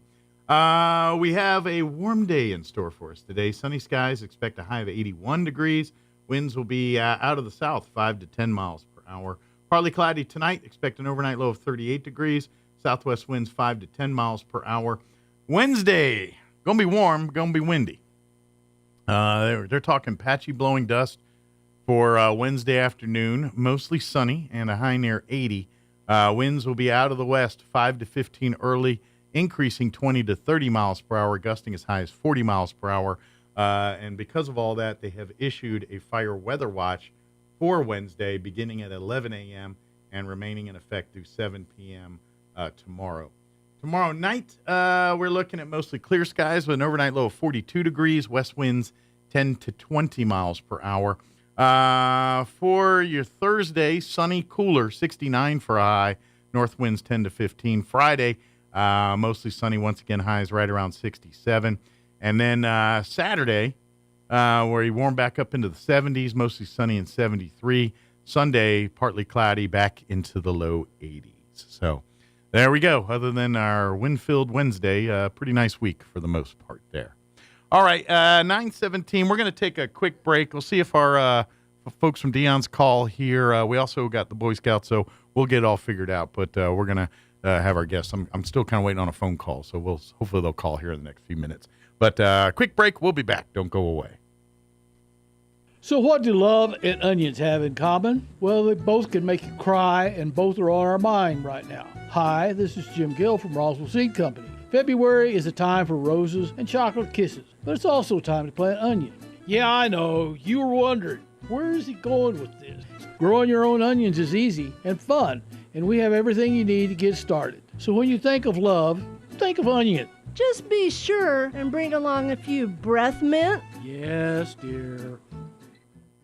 At Artesia General Hospital, our board-certified podiatrists are committed to providing personalized care in a welcoming environment. Dr. Jennifer Chow and Dr. Michael Krupa offer the latest surgical techniques and treat a range of conditions including arthritis, bunions, joint care, and more. If you're suffering from foot, ankle, or lower leg pain, we can help. Visit artesiageneral.com/foot care to request an appointment and begin your journey toward happier, healthier feet.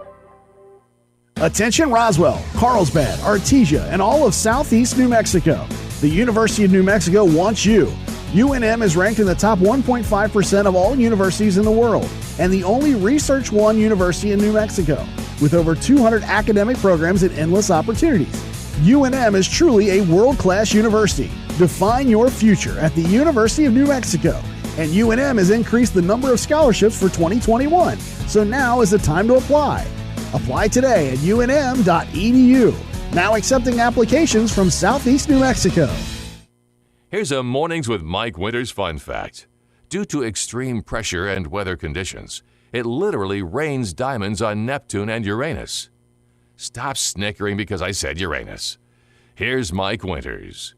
Martine's Capital Cafe in Roswell offers authentic and highly rated New Mexico food. Explore their amazing menu featuring huevos rancheros or asado with eggs or their green chili stew. And you can't forget their award-winning green chili cheeseburger, all made from scratch using their finest and freshest ingredients. Open for carryout with curbside delivery or limited dine-in. Just call ahead 624-2111. Martine's Capital Cafe, always pleasing the most refined palate. Open Monday through Saturday from 6 a.m. to 8:30 p.m. at 110 West 4th in Roswell. So what do love and onions have in common? Well, they both can make you cry, and both are on our mind right now. Hi, this is Jim Gill from Roswell Seed Company. February is a time for roses and chocolate kisses, but it's also time to plant onion. Yeah, I know. You were wondering, where is he going with this? Growing your own onions is easy and fun, and we have everything you need to get started. So when you think of love, think of onion. Just be sure and bring along a few breath mint. Yes, dear. Here's a Mornings with Mike Winters fun fact. The catfish has over 27,000 taste buds. Do you think they prefer fried or blackened? Here's Mike Winters. And good morning. It is 9:21, and joining us on the phone this morning from Dion's Pizza, Salad, and Subs, Dina Crawley on the phone with us. Good morning, Dina. How are you doing today? Hi there. Good morning. I'm doing well. Thanks for having me. Well, thanks for coming on, and thank you. This is one of those things where it's tough to be a DJ because Dion's Pizza, they're introducing 4 new gourmet pizzas. And to prepare us for the interview today, Dion's was kind enough to bring us all 4 of the pizzas for lunch yesterday to try. So we could actually, see what these pizzas are all about. And so, it was a tough sacrifice, but we did it. Well, I hope you enjoyed them. They're some of my very favorite items on the menu. Yeah, they are 4. We were kind of debating on our favorite, and there is a little bit of banter about it because they're all really good, and so it's kind of like picking your favorite kids. But yeah. I think it's all every day of the week. Yeah, so 4 days, I suppose. So I just before we kind of introduce the flavors and everything, what was how do these four pizzas go? Like, what's the process for you guys to say these are our 4 gourmet pizzas? Is it a lot of trial and error? Is it ideas from like other stores? How does it all kind of come to be? Yeah, we've actually had these gourmets in other markets for a while, and so we had a really good understanding of customer favorites, and so we were able to bring those favorites to Roswell. Okay. And I'll say, it's a different kind of pizza in that we rub them with olive oil instead of flour, and so it makes for a thinner and crispier crust that's really tasty. Yeah, that's what we were kind of explaining this morning when we were talking a little bit about the crust. I said it's a little different than, your traditional Dion's crust. It's a thinner crust. Yep. However, it's not like the thin crust pizza that people think of. You know what I mean? It's not the cracker crispier like a thin crust would be. It's more of your Dion's traditional foldable style, but a slightly thinner crust than what you normally would see. Yep, exactly. Yeah. And so there's 4 different ones, and I'm pretty sure, depending on your topping preferences, one of these 4 are bound to kind of fit in your wheelhouse here. Now, the one I'm about to say first was the one that I was least excited for and ended up liking the most. Oh, a surprise. Okay. I would say same, by the way. Yeah. It's the Santorini. Now, I'm a meat guy. And so I saw no meat. So I was like, all right, there's no meat. But the combination of it's got provolone and the star of the pizza is the feta cheese. Yes. That's the star. Then it's got spinach, the Kalamata olives, which I've learned are Greek olives. That's what I did not. I learned that today. I didn't know they were Greek. Tomatoes, bell peppers, red onions, basil, and Parmesan. That combination, it just works on a pizza. It really does. Yeah, it's savory and so good. It's my favorite too. So, fellas, folks that are meat or carnivores, despite the fact there's no meat on it, don't let that hold you back. It's still a good pizza. The addition of the Kalamata olives, that's something that you don't really see on pizzas these days, and that's a definite game changer. Absolutely. The other, the one that's probably most familiar to New Mexican palate would be the Duke City pizza. And I kind of compare this to the Dion's turkey sub, but on a pizza. It's cheddar, turkey, green chili, and Parmesan. So my favorite way to eat the turkey club is instead of using the Greek dressing, put the green chili ranch. So the Duke City is kind of a pizza version of that sandwich. But be warned, it's got some heat. That pizza will light you up. If you're not a hot person, that pizza might be a little too much for you. But if you love the hot, the Duke City's your one seed. That's going to be the one you're going to love. But the turkey's great. I loved it. It's a great pizza, but I'm not going to lie, it put a sweat on me. It's reminiscent of a sandwich called the Albuquerque turkey. Yeah, is what it really reminds me of. All the same ingredients. And I think that's what the turkey is kind of a play on that there a little bit. Where turkey and green chili is kind of an unofficial Albuquerque sandwich. It's like New Mexico's PB&J. Yeah. Exactly. Now, for you barbecuists, there's the Kansas City. And there's lots of barbecue pizzas out there. Some do okay. This one is a 10. It's provolone chicken. The star of this one is the red onions. You're right, Sean, when you mentioned that. The red onions kind of set off the barbecue sauce and Parmesan combo there with the provolone and chicken. So now, not by much, because that the Santorini almost took the top seed, but the Kansas City was my favorite of the 4 pizzas. That's the one I enjoyed the most, because it's so different to me to have barbecue sauce on a pizza. So it kind of, as far as most different to me, that one feels the most different. I swapped. Mine was the Santorini. Was my my that was a close second. I mean, because I went in not thinking much of it and got blown away. That was that one, and then finally, they have the Napoli. Yes, and you probably can describe it better than I can, Dina. But to me, this is like if you want a supreme pizza, but you want it with just better, like higher end ingredients and more. You know what I mean? Like a supreme pizza, but a little more gourmet. Exactly. The Napoli is kind of that pizza. Yeah, and of all the gourmets, this one actually does have marinara as the base. The others don't. But yes, it's got some provolone, and then we have Italian sausage, and then the Kalamata olives are back. Of course, we have those on the Santorini, but they're also on the Napoli. And we also have pepperoni, roasted red peppers, and Parmesan on this one. Yeah, and that one was very good. And you know what? The olives set that pizza off on that one. But the combo of the olives and the roasted red pepper kind of is a good combo. Yeah. And it makes for a pretty pizza, too. It really does. And yeah, that one, to me, that one's like if you're trying to look fancy, you know what I mean? Like that one kind of has the fancy look to it. But you're feeling. But and to me, that one's also, if you're a pizza traditionalist, of the four, that's probably the most traditional of the four pizzas. So, but either way, it's a different experience than just getting a supreme pizza, and it's really all four were good. And I'm going to add another layer, which I never thought of till I had it yesterday. So they were kind enough to also give a salad and a gallon of lemonade. And I've never had pizza and lemonade together. I've always got tea or soda or something. You know, I just never had. And pizza and lemonade as a combo is a great combo. Like particularly with the Kansas City pizza and a big thing of lemonade, it kind of is like a good little marriage there. Just saying. So maybe instead of grab the tea, grab the lemonade. Yeah. That's a surprising combo. It is. I just never thought of it before, you know? So I guess you didn't need to call. We just did all the talking for you.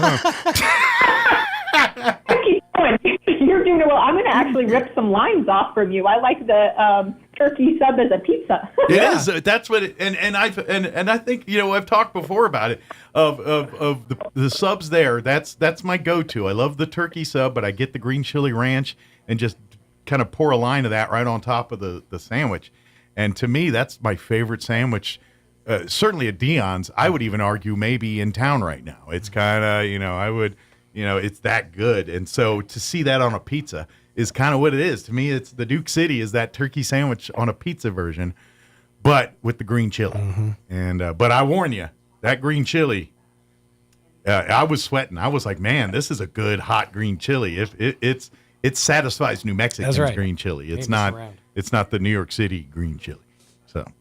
Well, I'll bring up something that might be controversial for some listeners, and I know we're supposed to talk about pizzas, but because you're talking about the turkey sub, my very favorite way to get it is add the green chili, but then also add pineapple to the sub, so it's spicy and it's sweet. Oh my goodness! Interesting. All right. I'm going to give that a dance next time I get that. Yeah. Can they ask for it? Like, will they give it to you with pineapple on it? Yeah, just ask for it. Yeah, you can just, All right, because I would have never thought to, but you guys have it as a topping for pizzas, so it is there. So I know, and I know pineapple's controversial on pizza, but bring it into a sub, and oh boy, it just really takes up a notch. I'm a full circle Hawaiian pizza guy. I used to be anti Hawaiian pizza. I was that. Oh, pineapple doesn't belong. I was that guy. And then about 10 years ago, I switched. I don't know why. I just had one day or something. And I was like, this is delightful. And ever since I won't get them every time, but if someone says, hey, how about a Hawaiian? I'm in. I'm down. So I've completely reversed course on that. I used to go from anti to now I'm pro pineapple on Hawaiian pizzas. I'm pro that. Okay, we'll know what to say to the station next time. There you go. But, folks, if you want to try one of the four gourmet pizzas, you can get them right now at Dion's here in town. Don't forget, you can do it the old-fashioned way and come on in and order pizza and sit down and eat it. But don't forget, the Dion's app is available where you can have it ready for you to pick up or even delivered. So, it is your friend. Use it. And if you haven't tried any of their other stuff at Dion's, add it to the list. Don't forget the cheesy breads. Don't try one of the sandwiches. Try one of their just garden variety pizzas, and all of it will be something that makes you very happy. So, good deal. Dina, is there anything we missed? Anything we wanted to share? No, you guys covered it all beautifully. Thank you. Awesome. Well, thank you, Dina, and we'll talk to you next time, okay? Thanks. All right. Take care. Bye-bye. All right, that was Dina with Dion's, and try them 4 pizzas. They're pretty good. All right, we're going to take a quick pause for your Wall Street business update and weather here, and then we'll talk Boy Scouts on the other side. Don't go away. With the Wall Street Business Report, I'm Rich Thomason. Wall Street went back to work today following the long President's Day holiday weekend. The benchmarks opened lower this morning. Markets are coming off just their second losing week out of the last 16 after hotter than expected inflation reports dampened hopes that the Federal Reserve would start cutting interest rates early this year. Quarterly earnings reports continue to roll in with some major retailers reporting their results. Walmart posted another strong quarter of sales and profit, sending its shares up 2.7% before the opening bell. Hardware and building supply retailer Home Depot slipped about 2% after it gave a lukewarm forecast for the year as high interest rates have cooled the home buying market. Pending regulatory approval, Capital One will buy credit card rival Discover Financial for $35 billion. For the Wall Street Business Report, I'm Rich Thomason. Martine's Capital Cafe in Roswell offers authentic and highly rated New Mexico food. Explore their amazing menu featuring huevos rancheros or asado with eggs or their green chili stew. And you can't forget their award-winning green chili cheeseburger, all made from scratch using their finest and freshest ingredients. Open for carryout with curbside delivery or limited dine-in. Just call ahead 624-2111. Martine's Capital Cafe, always pleasing the most refined palate. Open Monday through Saturday from 6 a.m. to 8:30 p.m. at 110 West 4th in Roswell. So what do love and onions have in common? Well, they both can make you cry, and both are on our mind right now. Hi, this is Jim Gill from Roswell Seed Company. February is a time for roses and chocolate kisses, but it's also time to plant onions. Yeah, I know, you were wondering, where is he going with this? Growing your own onions is easy and fun, and we have everything you need to get started. So when you think of love, think of onion. Just be sure and bring along a few breath mint. Yes, dear. Here's a Mornings with Mike Winters fun fact. The catfish has over 27,000 taste buds. Do you think they prefer fried or blackened? Here's Mike Winters.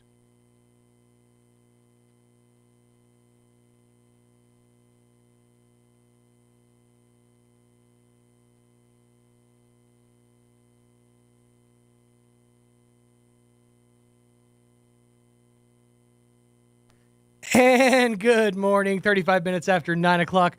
Mike Winters will be back. He had to run and use the facilities. He's been in this spot the entire time this morning. So he hadn't had a chance to take a break this morning. But we are joined by the folks from the Conquistador Council. How are y'all doing this morning? I'm wonderful. Thank you so much for having us this morning. Absolutely. Thanks for being here. And thank you guys for waiting so long. I know it was a lot we had to get through this hour. But we definitely appreciate you. So we're talking a big event. One of the favorite memories of my childhood, and also one of the sticking points and points of contention between me and my father, the Pinewood Derby. That's right. Every family loves the Pinewood Derby. Brings them together and tears them apart. It's absolutely a blast. But you guys have the 2024 Rio Hondo District Pinewood Derby. That's going to be coming up. I'm sorry. March 23rd. March 23rd, absolutely, at 10 a.m. Right. At the Assumption Catholic Church there at 2808 North Kentucky here in Roswell. So, obviously, time is of the essence. It is, right. And this Pinewood Derby is open to scouting and non-scout families, so open to the public. So we want to make sure to invite everyone to come out and participate this year. It's going to be a great event. We've got a number of different divisions and categories, including an adult division. Okay. So you can kind of recreate some of those childhood memories and traumas. Exactly, yep. And we'll also have some pre-made cars, too. So if you do not have the opportunity to make a car, we'll have some for you to participate. That was actually a conversation topic between Mike and I earlier is it, and this is going to sound funny, but is it legal for a non-scout to purchase a Pinewood Derby car? Like, it is. Feels sketchy. Something about it feels a little sketchy. It is. It is. But, well, you can buy a Pinewood Derby car at our scout office and participate. But the whole thing is once you get checked in, we're going to weigh it, and we're going to make sure you follow the rules. Absolutely, of course. And that's where the fun starts, because you whittle the car down. You got to get it to the shape that it's that you want it. You want to get that certain level of aerodynamicy. That was where my dad. He had an engineering degree, it seemed like, come Pinewood Derby season, because he's like, no, you want to get it down here to a 35-degree angle, and then once you shave off some of that weight, well, then you got to add some weight back on. That's where the fishing weights come in. But then it's the positioning of the weights. You put them towards the front of the car, but you could also, flip the car over accidentally? Do you There's a whole counterbalance? science to Pinewood Derby. Trust me, I'm learning a lot of it. This is going to be my first Pinewood Derby. Is it really? It is. That's yes. awesome. That is awesome. So definitely, it's a chance to come together. And like we said, the kit, it's one of those. It's never really changed. It's always stood the test of time. It's the block. It's the nails, the 4 wheels. What you do with that from there, it's completely up to your imagination. Absolutely. Paint it however you want it. We used to put little Lego figures in the in the driver's seat. You got to carve that little area out because of course you can't cut down on it. The aerodynamics has to be there 100%. Mm-hmm. But the cool thing about this one is this is open to everybody. That's right. So it's open to the public. You can just if you've never thought about scouting, if you've never thought about Cub Scouts or Boy Scouts, you can just go and recreate it. This is a great opportunity for the public to come out and learn more about scouting too. So all of the information you need to know about the Pinewood Derby and to register. We really want for people to register so we know how to set up all these different divisions and categories. nmscouts.org. Mm-hmm. You can also buy your Pinewood Derby car kit there, or you can come by our council offices. So it's a whopping $8. That's right. That's it. Yeah, that's one of those things like, inflation has increased the price of everything. Not this. Not good old-fashioned Pinewood Derby. And it's a free afternoon of fun. Absolutely. It sounds like it's going to be just an absolute blast. If you've never done anything like this with Pinewood Derby, let's talk about some of the requirements of the vehicle itself. Like weight and as far as like the specifics. Well, there will be a minimum weight or a maximum weight. They all have to weigh the same. That's what keeps it fair, and we'll have a scale there to check them in. Basically, it's the block of wood with the wheels on it is the base weight. And 4 nails, and you must use those wheels Mhm. and those nails and that block of wood. Right. Now there is this theory. There's this theory out there that the fastest cars run on 3 wheels. And in fact, I can remember there being articles in the back of the Boys Life magazine on how to win the Pinewood Derby, how to make a fast car, So it's out there. I'll bet there's even some YouTubes on how to build a nice Pinewood Derby. There are lots of really good YouTube videos. Oh, 100%. Yeah, there's just a ton of creative people out there that'll give you the winning edge. But ultimately, it all comes down to it's got to weigh exactly the same amount as it did at the beginning. So if you shave off some pine wood, then you can add some weight on. My dad's go-to solution was always, because we had a model store in our hometown, and he would always go and he'd get the little tube of the graphite. Mm-hmm. Graphite the wheels right beforehand. He'd be sitting there and like he'd take like a stopwatch and time the speed of just the free spin of the wheels. My dad was a lot of pressure, Dad. It really was. He didn't care about anything else in my childhood. My grades they could have suffered. I could have had no friends. Been 300 pounds. It was this Pinewood Derby. This is where he lit up. Well, hopefully we have a lot of other folks out there that are just as invested in winning. So we hope it's a great opportunity to make family opportunity to have some fun together. Absolutely. And it will be good. We've got some food vendors lined up. We will have some door prizes. And cars. And, we've got some real race cars going to be there for inspection. Got race cars coming out. Nice. So obviously not going to be running the Pinewood Derby. No. It feels like they have a bit of a statistical advantage. But 9 a.m. check-in is when you want to check in. The races start at 10 a.m. and it's going to be tournament style, right? Bracket style? Yes. Yeah. We're going to be racing for each of our packs individually. Okay. And then we're going to be doing pack tournament style and then division series, which are going to be our non-scouting families and then the adults. Okay, cool. So, grown-ups out there, if you want to recreate some childhood memories and maybe reignite some rivalries, if you had like I remember it was me and this kid Josh Cisco down the block. He was a scout. He was 1 year below me, and we used to get our Pinewood Derby cars and we would compete every single year, but without even going to the competition, the ramp, just to see who could get their car done first, see who could get it designed better. We would go over color schemes and all that fun stuff. My dad swore up and down that the number 7 had to be on that vehicle. So my first Pinewood Derby was number 77, and my second was number 777. Like he was number perfection. We're gonna win. And I did make it past the first the main round. I got to the district, and I think placed 3rd in the district. I can't remember exactly.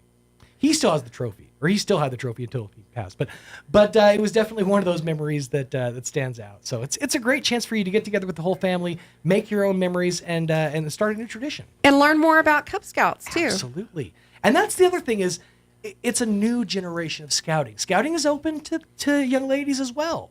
You know, it's a chance family scouting. Family, exactly. It's the whole family getting out there and you know, training yourself, orienteering, learning how to use a compass, learning how to set up a tent. I'd imagine probably not as much team latrine with family scouting, but still learning these things that are important for survival, for getting out there in the outdoors and experiencing nature. Skills for life. Yeah, we've got to get these kids off of their devices. They're in the devices all day at school, all night at home. So being outdoors and learning how to use your imagination and build those skills is very important. I pitched camping to my kids recently, and the first question they had was, will there be Wi-Fi? Aw, poor girls. Yeah. I said no, and they said no. So I was like, fine, we'll just stay in town. But this is going to be exciting because this is it's opening up the experience to the entire family, and it really brings everybody together. Absolutely, yep. And to reiterate, it's nmscouts.org. Click on events, and all of our event schedule is there. And click on the Pinewood Derby. Absolutely. nmscouts.org is the place to go for all you need to know. And, you know, get excited because this one's coming up, and it's definitely going to be a fun one. It's happening Saturday, March 23rd at 10 a.m., 9 a.m. check-in at the Assumption Catholic Church there at 2808 North Kentucky, right here in Roswell. There's going to be, like we mentioned, food trucks are going to be on hand. There'll be vendors out there, door prizes. It's going to be a fun time for the whole family. But get your kits early. Go to the Conquistador Council. What's the address out there again? 2603 North Aspen Avenue.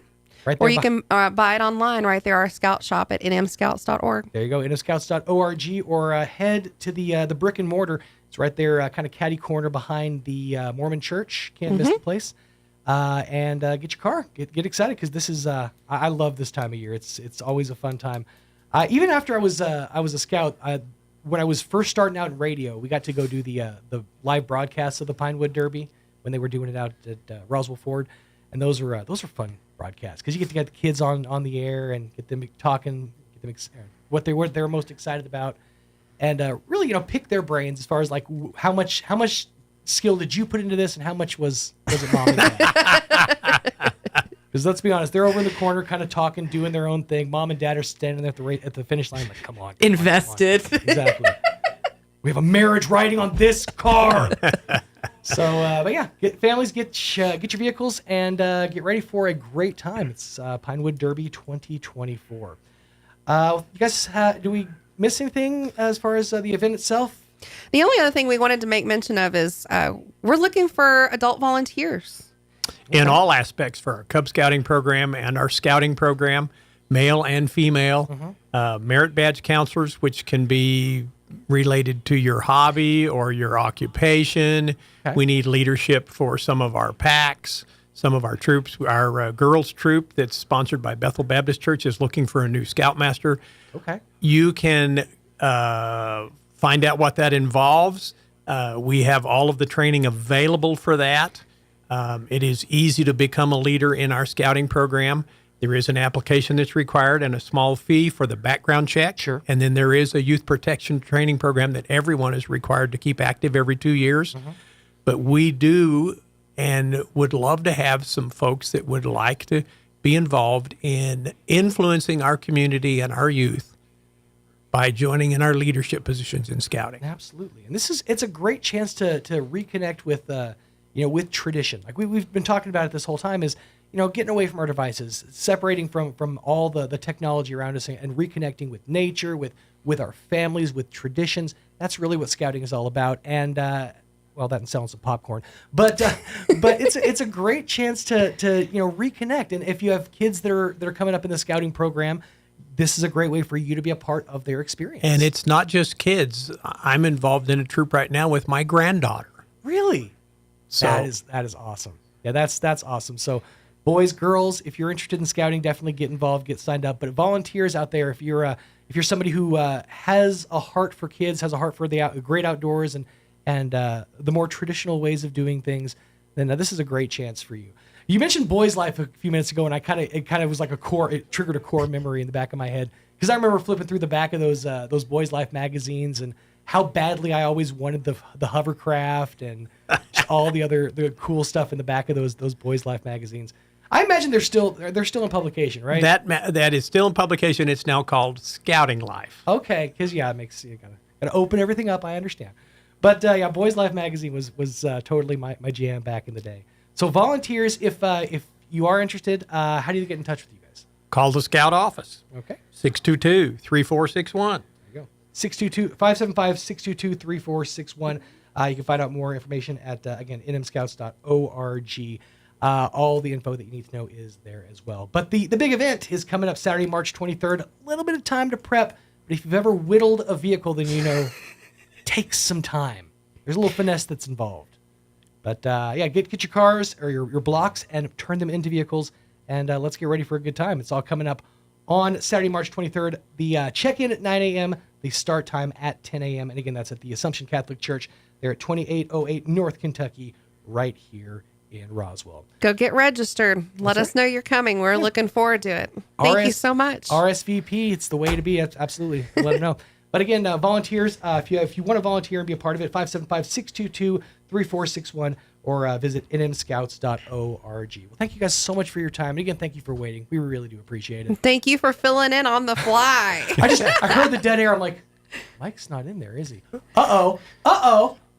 So, well, we always make it work, though. So we appreciate you guys coming in, and thank you guys so much for your time. We appreciate the opportunity. Absolutely. 11 minutes away from 10 o'clock. Let's get you up to date with that Wall Street Business Update.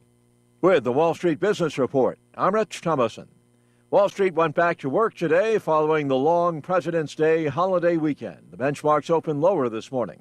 Markets are coming off just their second losing week out of the last 16 after hotter-than-expected inflation reports dampened hopes that the Federal Reserve would start cutting interest rates early this year. Quarterly earnings reports continue to roll in with some major retailers reporting their results. Walmart posted another strong quarter of sales and profit, sending its shares up 2.7% before the opening bell. Hardware and building supply retailer Home Depot slipped about 2% after it gave a lukewarm forecast for the year as high interest rates have cooled the home buying market. Pending regulatory approval, Capital One will buy credit card rival Discover Financial for $35 billion. For the Wall Street Business Report, I'm Rich Thomason. Martine's Capital Cafe in Roswell offers authentic and highly rated New Mexico food. Explore their amazing menu featuring huevos rancheros or asado with eggs or their green chili stew. And you can't forget their award-winning green chili cheeseburger, all made from scratch using their finest and freshest ingredients. Open for carryout with curbside delivery or limited dine-in. Just call ahead 624-2111. Martine's Capital Cafe, always pleasing the most refined palate. Open Monday through Saturday from 6 a.m. to 8:30 p.m. at 110 West 4th in Roswell. So what do love and onions have in common? Well, they both can make you cry, and both are on our mind right now. Hi, this is Jim Gill from Roswell Seed Company. February is a time for roses and chocolate kisses, but it's also time to plant onions. Yeah, I know, you were wondering, where is he going with this? Growing your own onions is easy and fun, and we have everything you need to get started. So when you think of love, think of onion. Just be sure and bring along a few breath mint. Yes, dear. Here's a Mornings with Mike Winters fun fact. The catfish has over 27,000 taste buds. Do you think they prefer fried or blackened? Here's Mike Winters. Blackened. Good morning. It is 51 minutes after 9 o'clock. Thank you, Sean. Sean bailed me out there. I had a bit of a emergency. In this business, we have a bit of a trigger, and it's dead air. When you hear nothing, you start to panic. Well, I as soon as I wrapped at the interview, I had to excuse myself, and I didn't get back in time. I used to have a boss that did that. Yeah. He would use dead air against me. Like he would ask me a question, I would answer his question, and he would say nothing, knowing that I hated the silence. I'm going to keep talking and implicate myself in some stuff. Just fill it in. Mm-hmm. Yep, that's a tactic. It is a tactic. I only mention that because I know my boss isn't listening right now. And it's an effective tactic. Mm-hmm. But I apologize. And this is back to my meds and all that. They get me on, and it's still wreaking havoc. And all of a sudden, out of nowhere, I need to do things. So in fairness, we were kind of talking about, combinations of toppings and stuff. It was probably playing heck to Mike's. The insides. timing is bad actually, but no. Joking aside, those pizzas are good. Oh, they're fantastic. Sean and I and Roy and we were just enjoying every single one.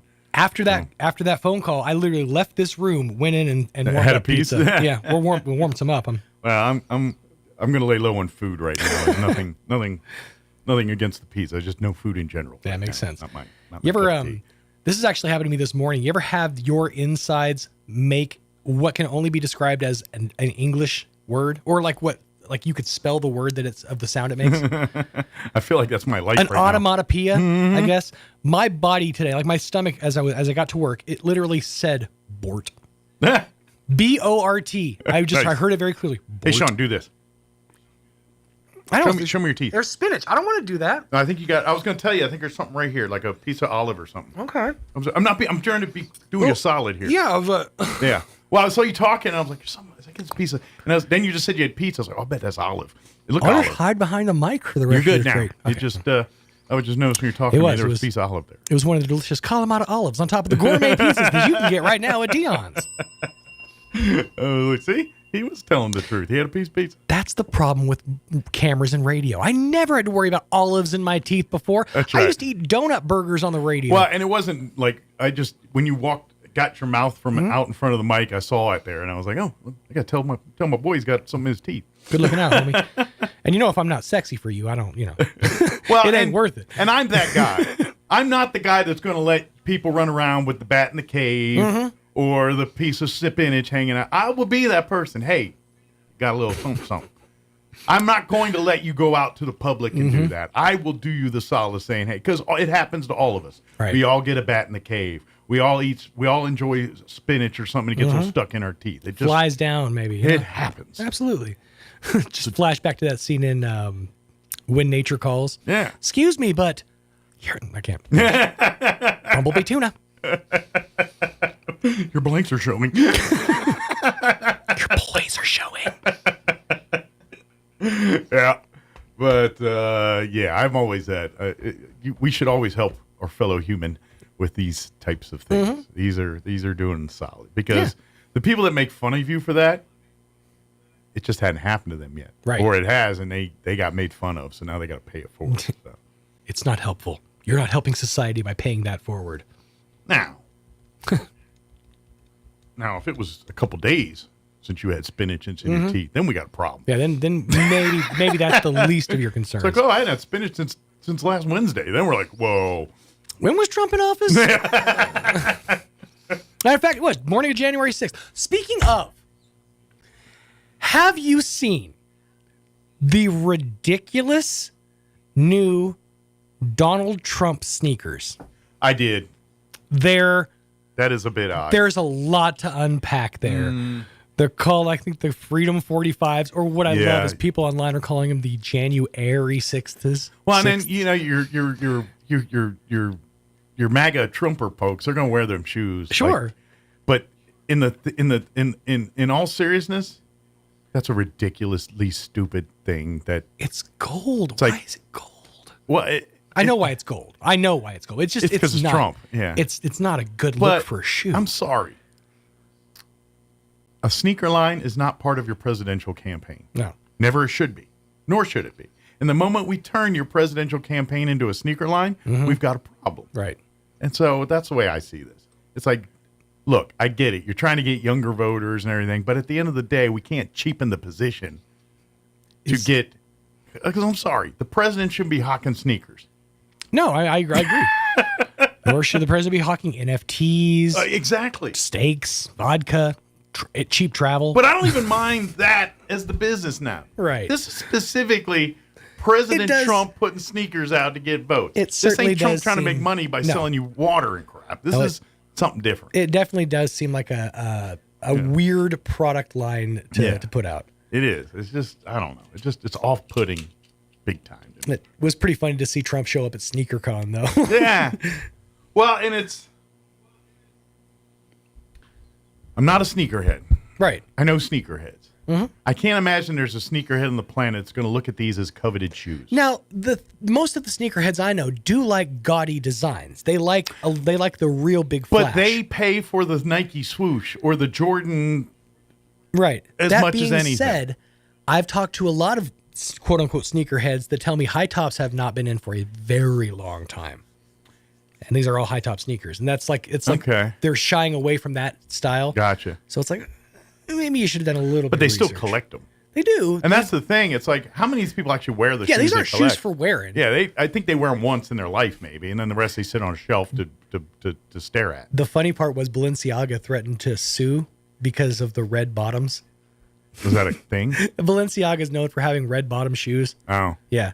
So I was like, didn't Jordans have red bottoms? Exactly, and that's why I was like, this case is going to get dropped immediately because they're not. You don't have a trademark on a color of a bottom of like your shoe. Patenting. That's being stupid. Like patented, you're fired. Oh wait. Well, you know, we got. I was.